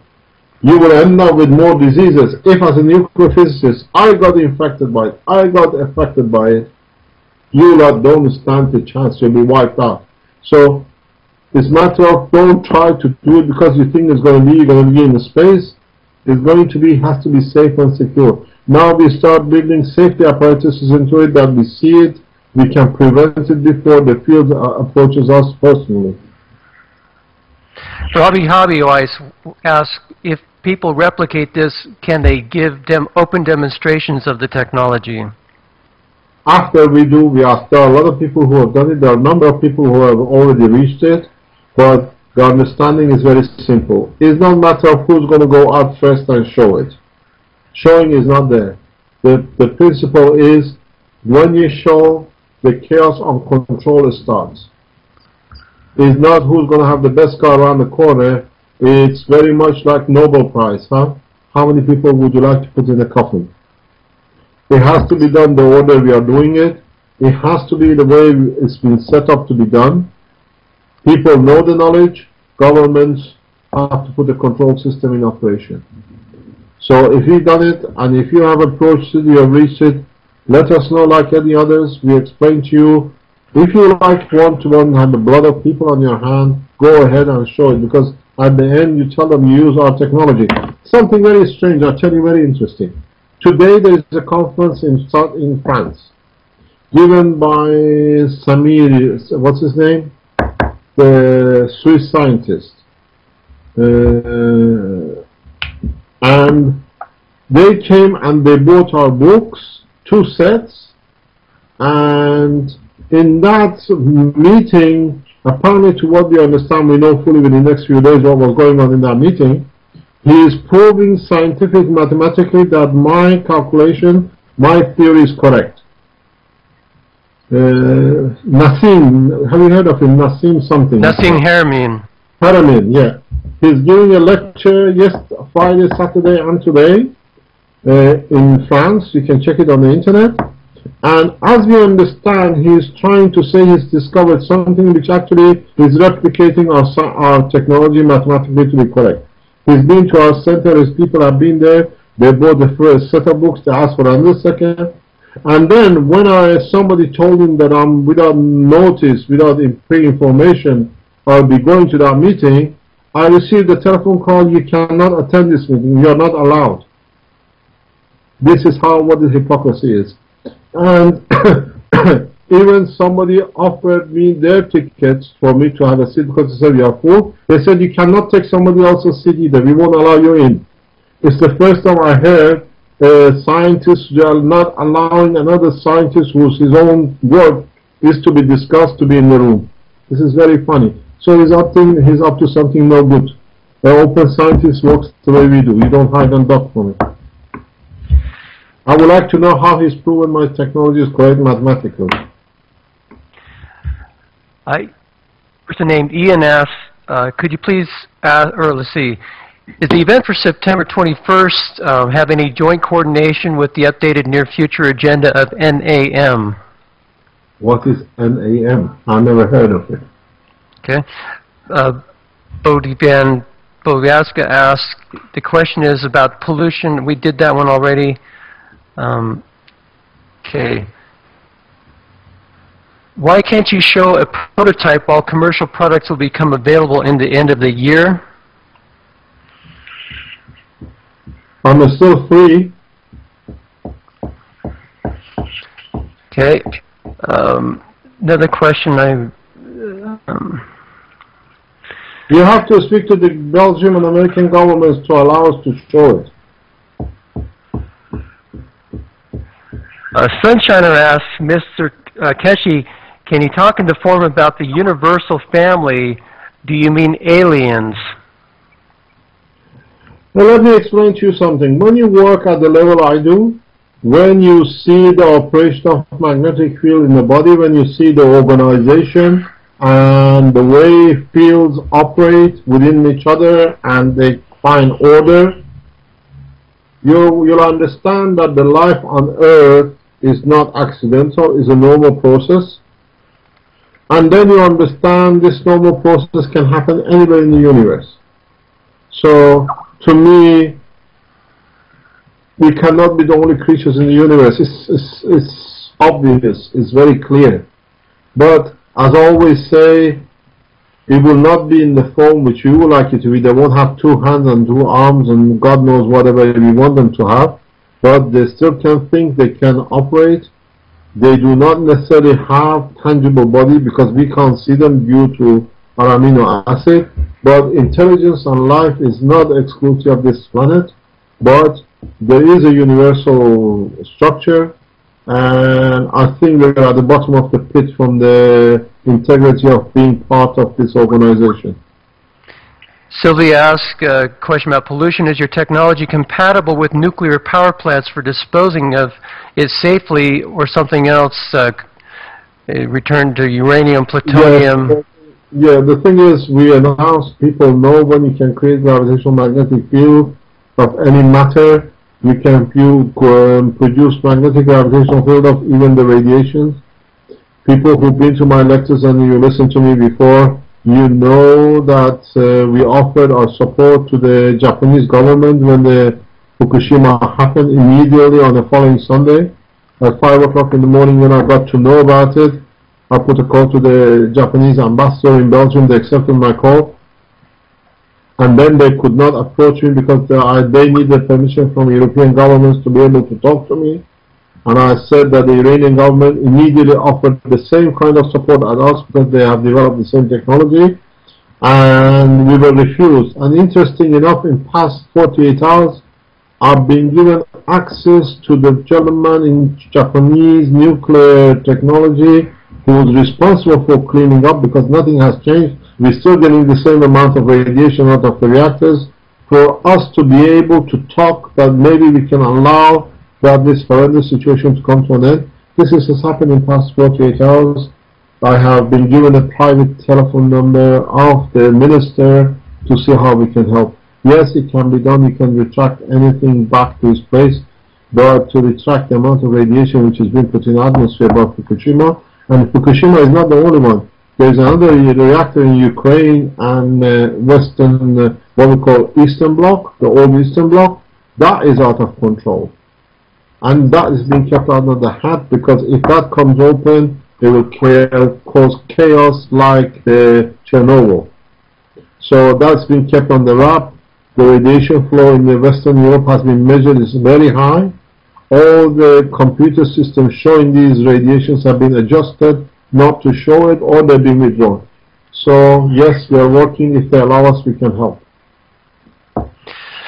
What's the process for ordering the technologies that are going to be demonstrated, or they're going to be made available in December?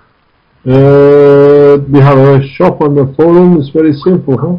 You go in there and you order. The way you order the books, the way you make an appointment to become a volunteer, and you pay for you becoming a volunteer, it's the same process. You fill in the form, and then when the time is there, we deliver your systems to you. You have to understand something very simple. We are one of the very few organizations in the world who gets paid by sick people to do research on them. We want not only them to be helped, but the others to be helped too as well. So people come and pay us to be volunteer for us to find a solution for them and the rest of humanity. This has never been done, but it's very nice to see how many people we're getting at the moment. I was told about, God knows, tens of people every day requesting to be volunteer for any disease. Bodanga Bozatska asks, how can you cope with gravities of the live bodies when they travel with speed near or beyond the speed of light? The speed of light is at the bottom of the scale of magnetic spectrum. This is what the misunderstanding is. Actually, Einstein created most of this confusion out of himself not understanding. The speed of light is the maximum speed in the matter level. When you go to magnetic field above matter, the speed of light, because the magnetic field is stronger, the speed higher than the speed of light attainable. We already operate in that region quite frequently. The speed of the light, there are people who've been on my forum, they know that we are even developing new reactors which are not tangible based. Because when you are tangible, you are material, then you cannot pass over the speed of light. So we develop systems that we can operate above the speed of light. And if you look at the picture of the book number 3, you see new color range. We don't show yellow, white. You see combination of colors, and this is what you see on speeds above the speed of light. Is something we observe quite frequently when I run my tests, because when the different ranges of magnetic fields come to reach slow enough to become matter level, then we get a spectrum. In the speed of sound, we get what is known as a boom when you cross it. In the when you cross the speed of light, you get a boom. It's a continuous buzz, because it's a spectrum of frequent magnetic field which they reach the matter level. So the speed of light and beyond is a practicality which we already face. Earlier somebody was asking if they have paid for a health product and have not received it, who should they contact? This means they are cowboys and they're liars. You cannot order health product from us. The only people who receive the health materials from us, the people who sit in front of me. So whoever is talking is a lot of nonsense. You cannot order health products. We are at a beauty salon, huh? Ronald Jansen asks, is the magnetic field of a permanent magnet the same as a plasma magnetism? No. Plasmatic magnetic field covers what we call principal matter. It covers what you call a dark matter, we call transition, and the matter, where the magnetic field of matter only covers the magnetic field in the matter strength.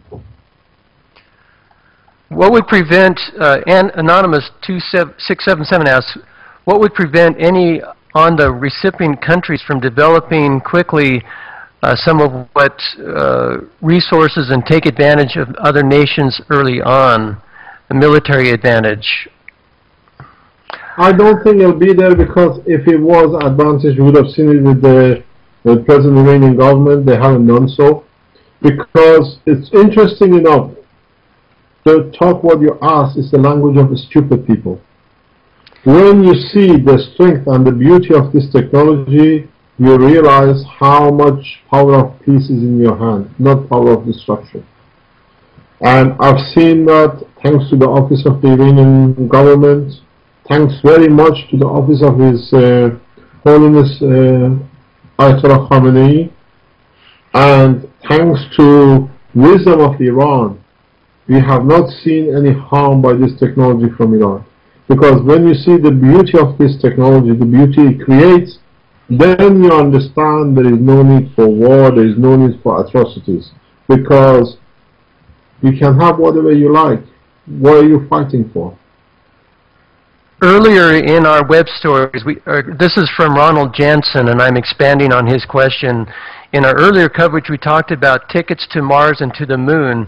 Could you talk about what the status is of those, and are you still taking, or have you ever taken money for those? The thing is, we announced we'll go to Moon by 2015-2016. We have advanced enough that we brought it down to 2014. And if we can go on by 2014 to Moon, it's a matter of a little bit further on the same year. I think the Iranian Space Agency is already in that level. Because if you read my forum, I say Iran will go to space but will never land on the Moon. There's a religious reason for it. So Iran is at the moment beyond that level.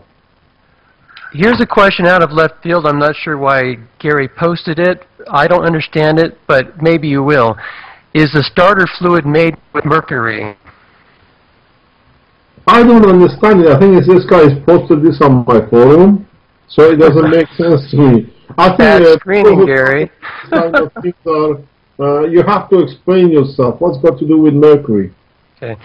Robbie Howie asked, how much is a license?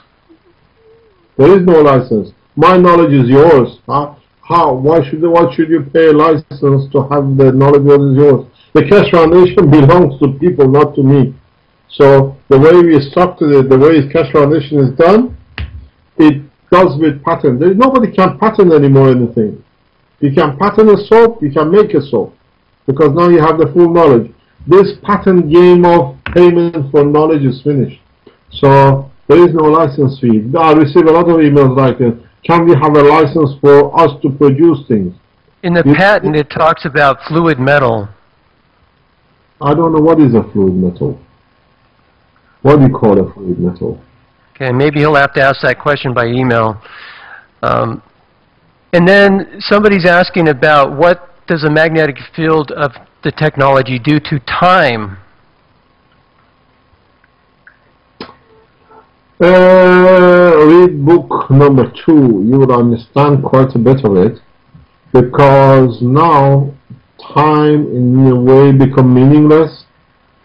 Time travel is meaningless. Going back in time is totally ball of rubbish. Whoever is trying to make a time machine is the guy who never understood it. I know there's a very nice professor in America who's trying to make a time machine to see his father. It's a very good dream, but he won't see it because I have explained this so many times in my lectures. The thing is, I did not prepare myself to show you anything. But when you create gravitational magnetic field of the moon,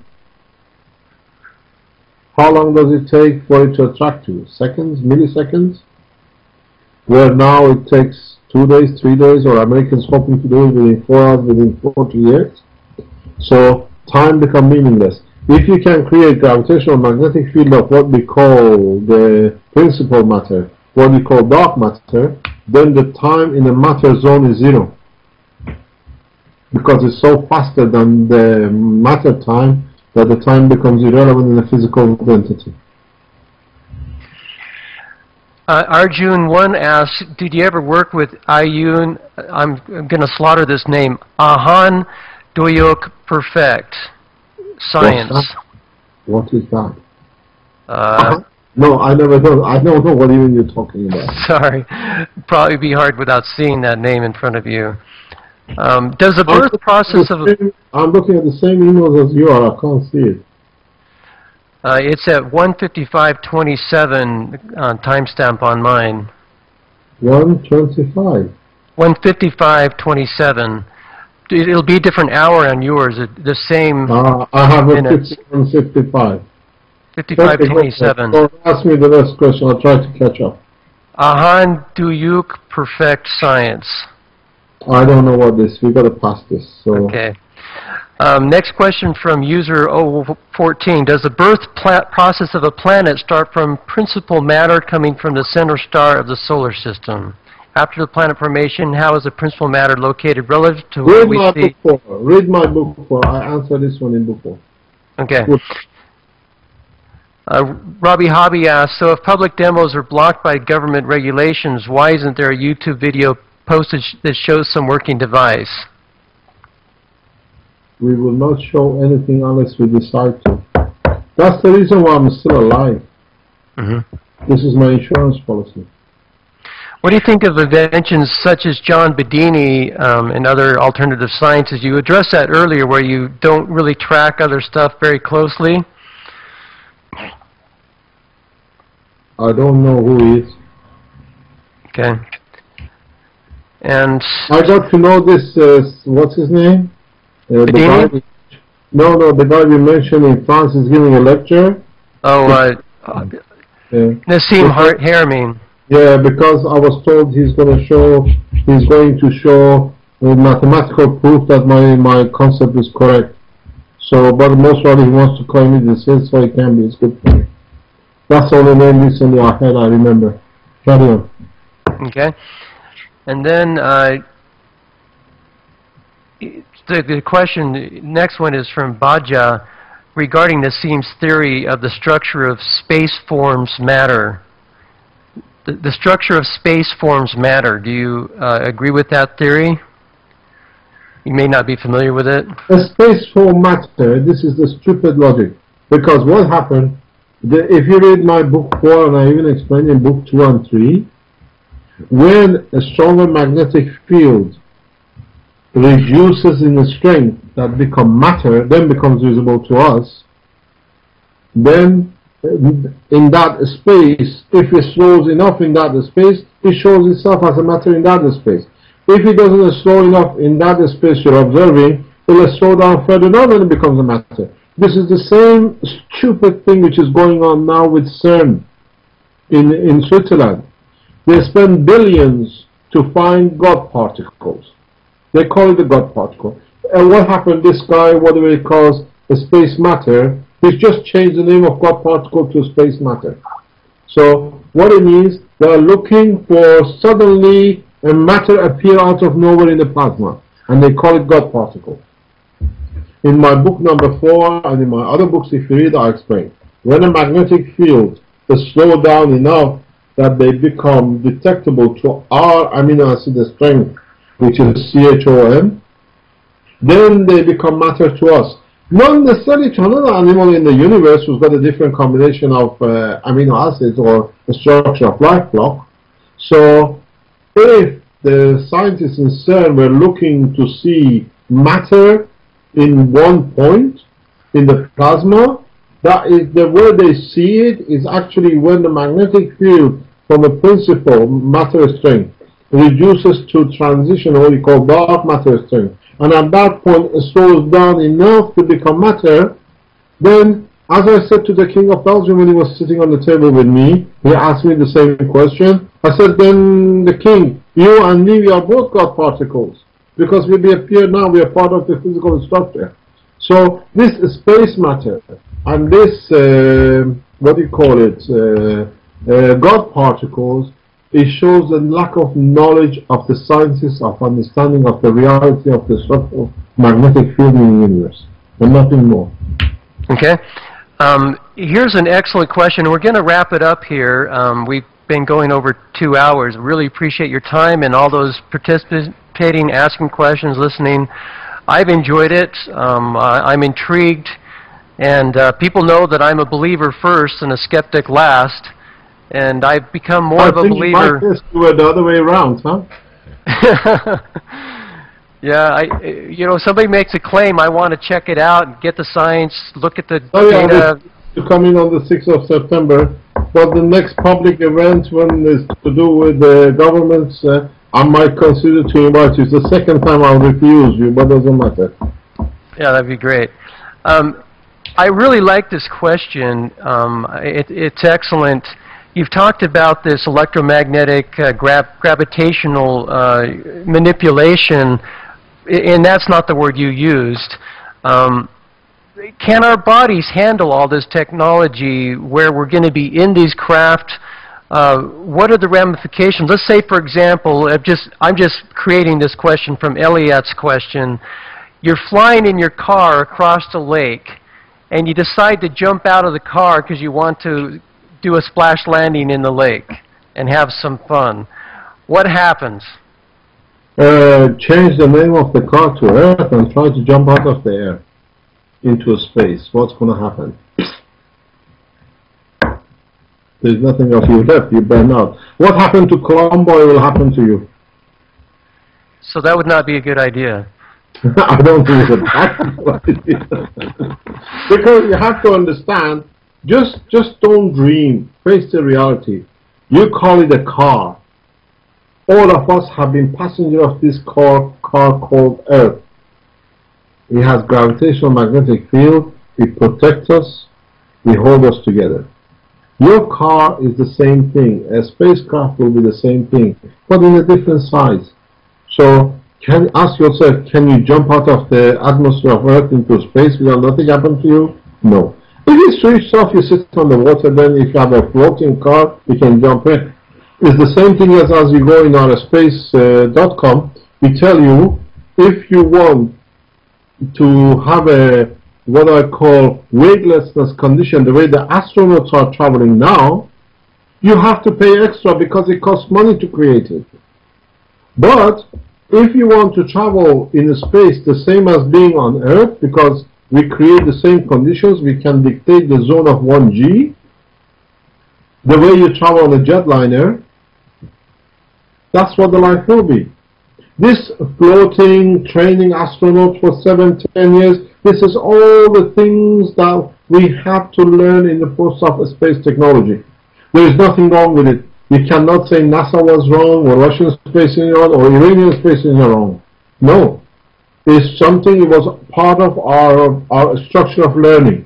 With the newer space technology, because you create gravitational magnetic field the same as Earth, so you can dictate the environment of 1G. So traveling to, let's say, from Brussels to New York is the same as what you get onto the jetliners now. They create a false G that you can walk on the plane.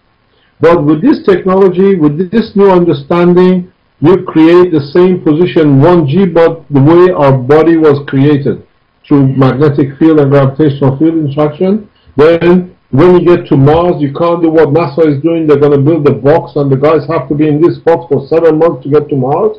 No, you sit in your car, you get to Mars, you expand the boundary of the magnetic gravitational field, 200 meter, you have a 10th of 200 meter at 1G.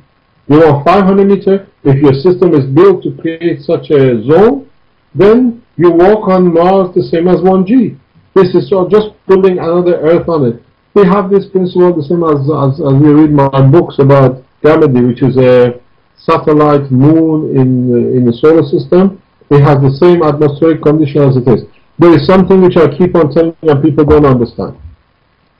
When you create gravitational magnetic field, I was explaining this in detail on my lecture on Friday night in near Amsterdam. When you create gravitational magnetic field in your system, and then your gravitational magnetic field interacts with gravitational magnetic field of the Earth, the interaction of the four forces, not two magnetic fields. It has to be two magnetic and two gravitational field of two systems. One pulls apart, one pushes the fields together. This rubbing of the hand is like a rubbing a hand, gives you heat, gives you friction. The residue of this interaction is very much when you have a drill and you have a metal and you sand it. When you sand it, you get flashes of sparks of light. The same thing happens in magnetic field level. The interaction of these field forces creates light. So when you see our system flying, you see light around our system. You don't see jet trails anymore. You don't see what we call vapor trails anymore. If you don't understand this, the same thing happens to us on Earth. The magnetic gravitational field of the Earth interacts with gravitational magnetic field of the Sun, and where the interaction is, we have the daylight. The residual of the four fields interaction recreates the daylight. When on the back of the Earth there is no such interaction because most of the fields are absorbed or interact with the front of the Earth facing the Sun, we have daylight, we have nighttime. So from now on, when you see bright lights in the sky, that's what we said, it's from the interaction of four magnetic field forces. If you go on my forum, we have given a notice to European governments in a very clear way. From now on, the European aerospace is open for new trials. Because they cannot go out of Belgium, so I have to do my test in Belgium and in Europe.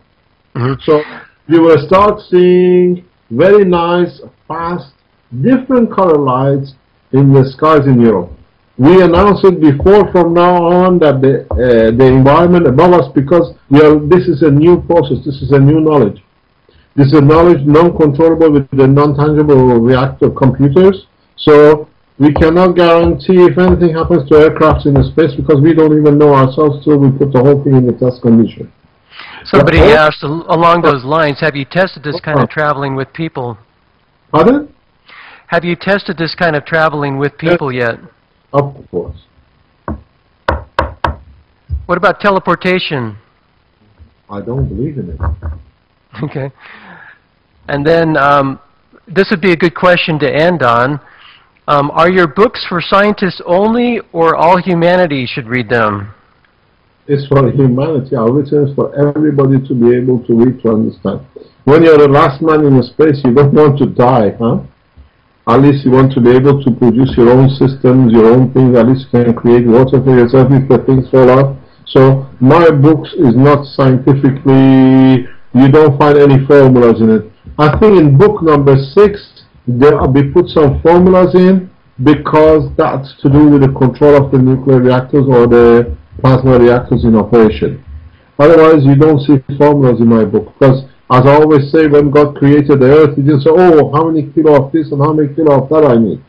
When the things interact, the natural process created the earth. So it should be the same in the reactor. There is no formulas, and you can produce this. My books are for everybody to read and they can understand. Thank you. Do you want to just have a closing statement to wrap this up? My statement is very simple, and I started the whole discussion with it. The reason I accepted this presentation was because of 6th of September. I request and I ask because I know how much American government is putting pressure on other nations and themselves not to attend this presentation and call it because it's done by axis of evil. These axis of evil, what you call the Iranians, are friends you went to bed with for years. And a lot of Iranians live within America. Do not use nationality, race, or religion to cause another war. Use trust and knowledge to bring peace. And I'll tell you one thing very clearly. We have within our grasp to enforce peace. We have within the Keshe Foundation enough knowledge to disable every nuclear missile on this planet. This is not a threat. This is a reality of having the knowledge. We have enough knowledge and enough to disable any war system. This is not a threat, this is a reality. So come and sit on the table of peace and see how we can help each other, and even maybe it can help President Obama to win an election because of the technology.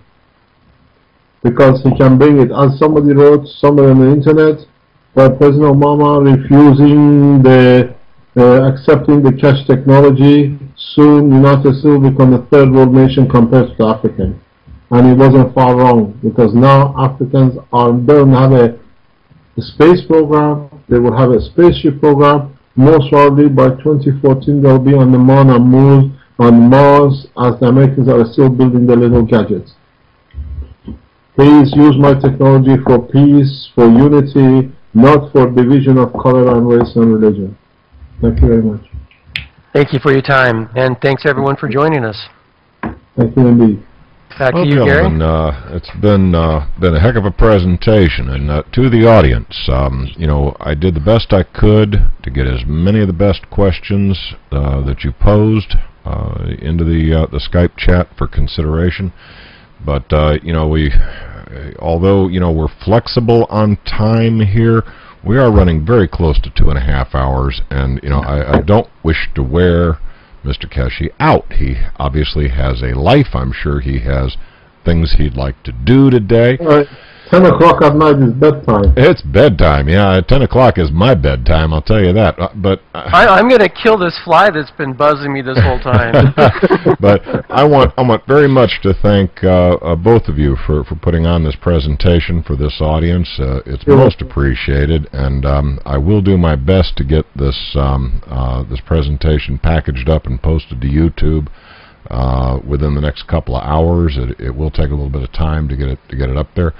But my thanks to both of you, and I think at this point I will go ahead and break the connection and let you have the rest of the evening to yourself, Mr. Keshe. Can I ask you, could you let me have the link that we can put it on our website? I'll send that to you via email as soon as I get it posted up to YouTube. I'll send you an email with all the appropriate links and the embed codes. And we'll also do a story around this date at pesn.com. It'll probably be dated September 2nd, 2012 or 3rd. Thank you very much indeed for both of you. Okay. Thank you. And good day, gentlemen. Bye-bye. Good day. Bye. Bye.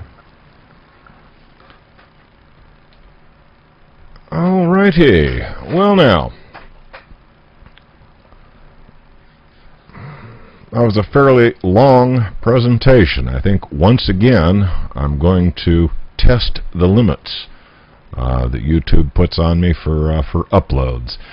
But yeah, I will go ahead and bundle this up and get it posted to YouTube for on-demand viewing as quickly as I can. It's a very large file. Those of you wishing to watch the highlights of the presentation on demand at YouTube, you know, it's a big file. It's going to take a couple hours to get it up there, but that'll be at youtube.com/user-smart-scarecrow, and I will go ahead and post it up as the featured video on my YouTube channel for anybody who's interested in reviewing the presentation.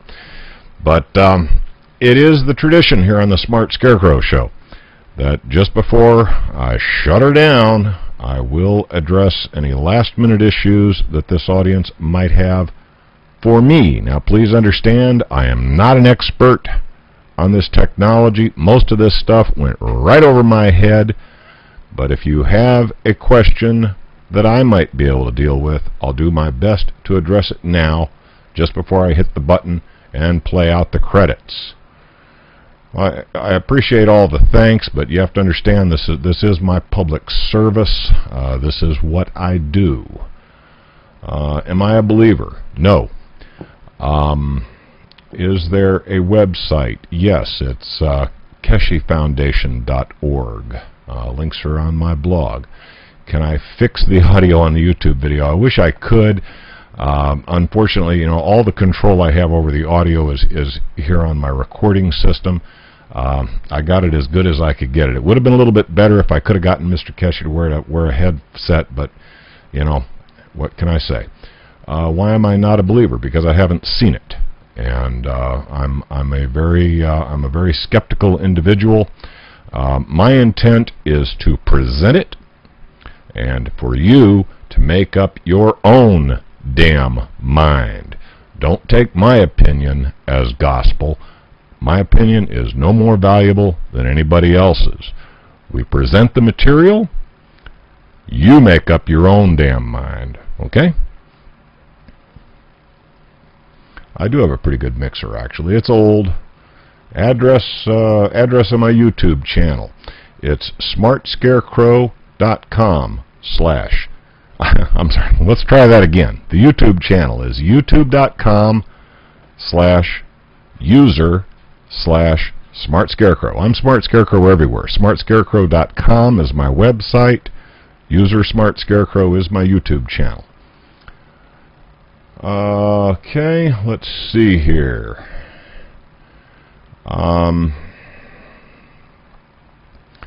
Alrighty, I'm checking to see if there's any other questions that are being directed at me. Do I think aliens exist? I think I would be very naive not to believe that aliens exist. Now, are aliens visiting us? I don't know. Probably not. Maybe. I ain't never seen one, so don't really know. Let's see here. I mean, frankly, when you think about it, what would be the big attraction? Why would anybody come here from that far away?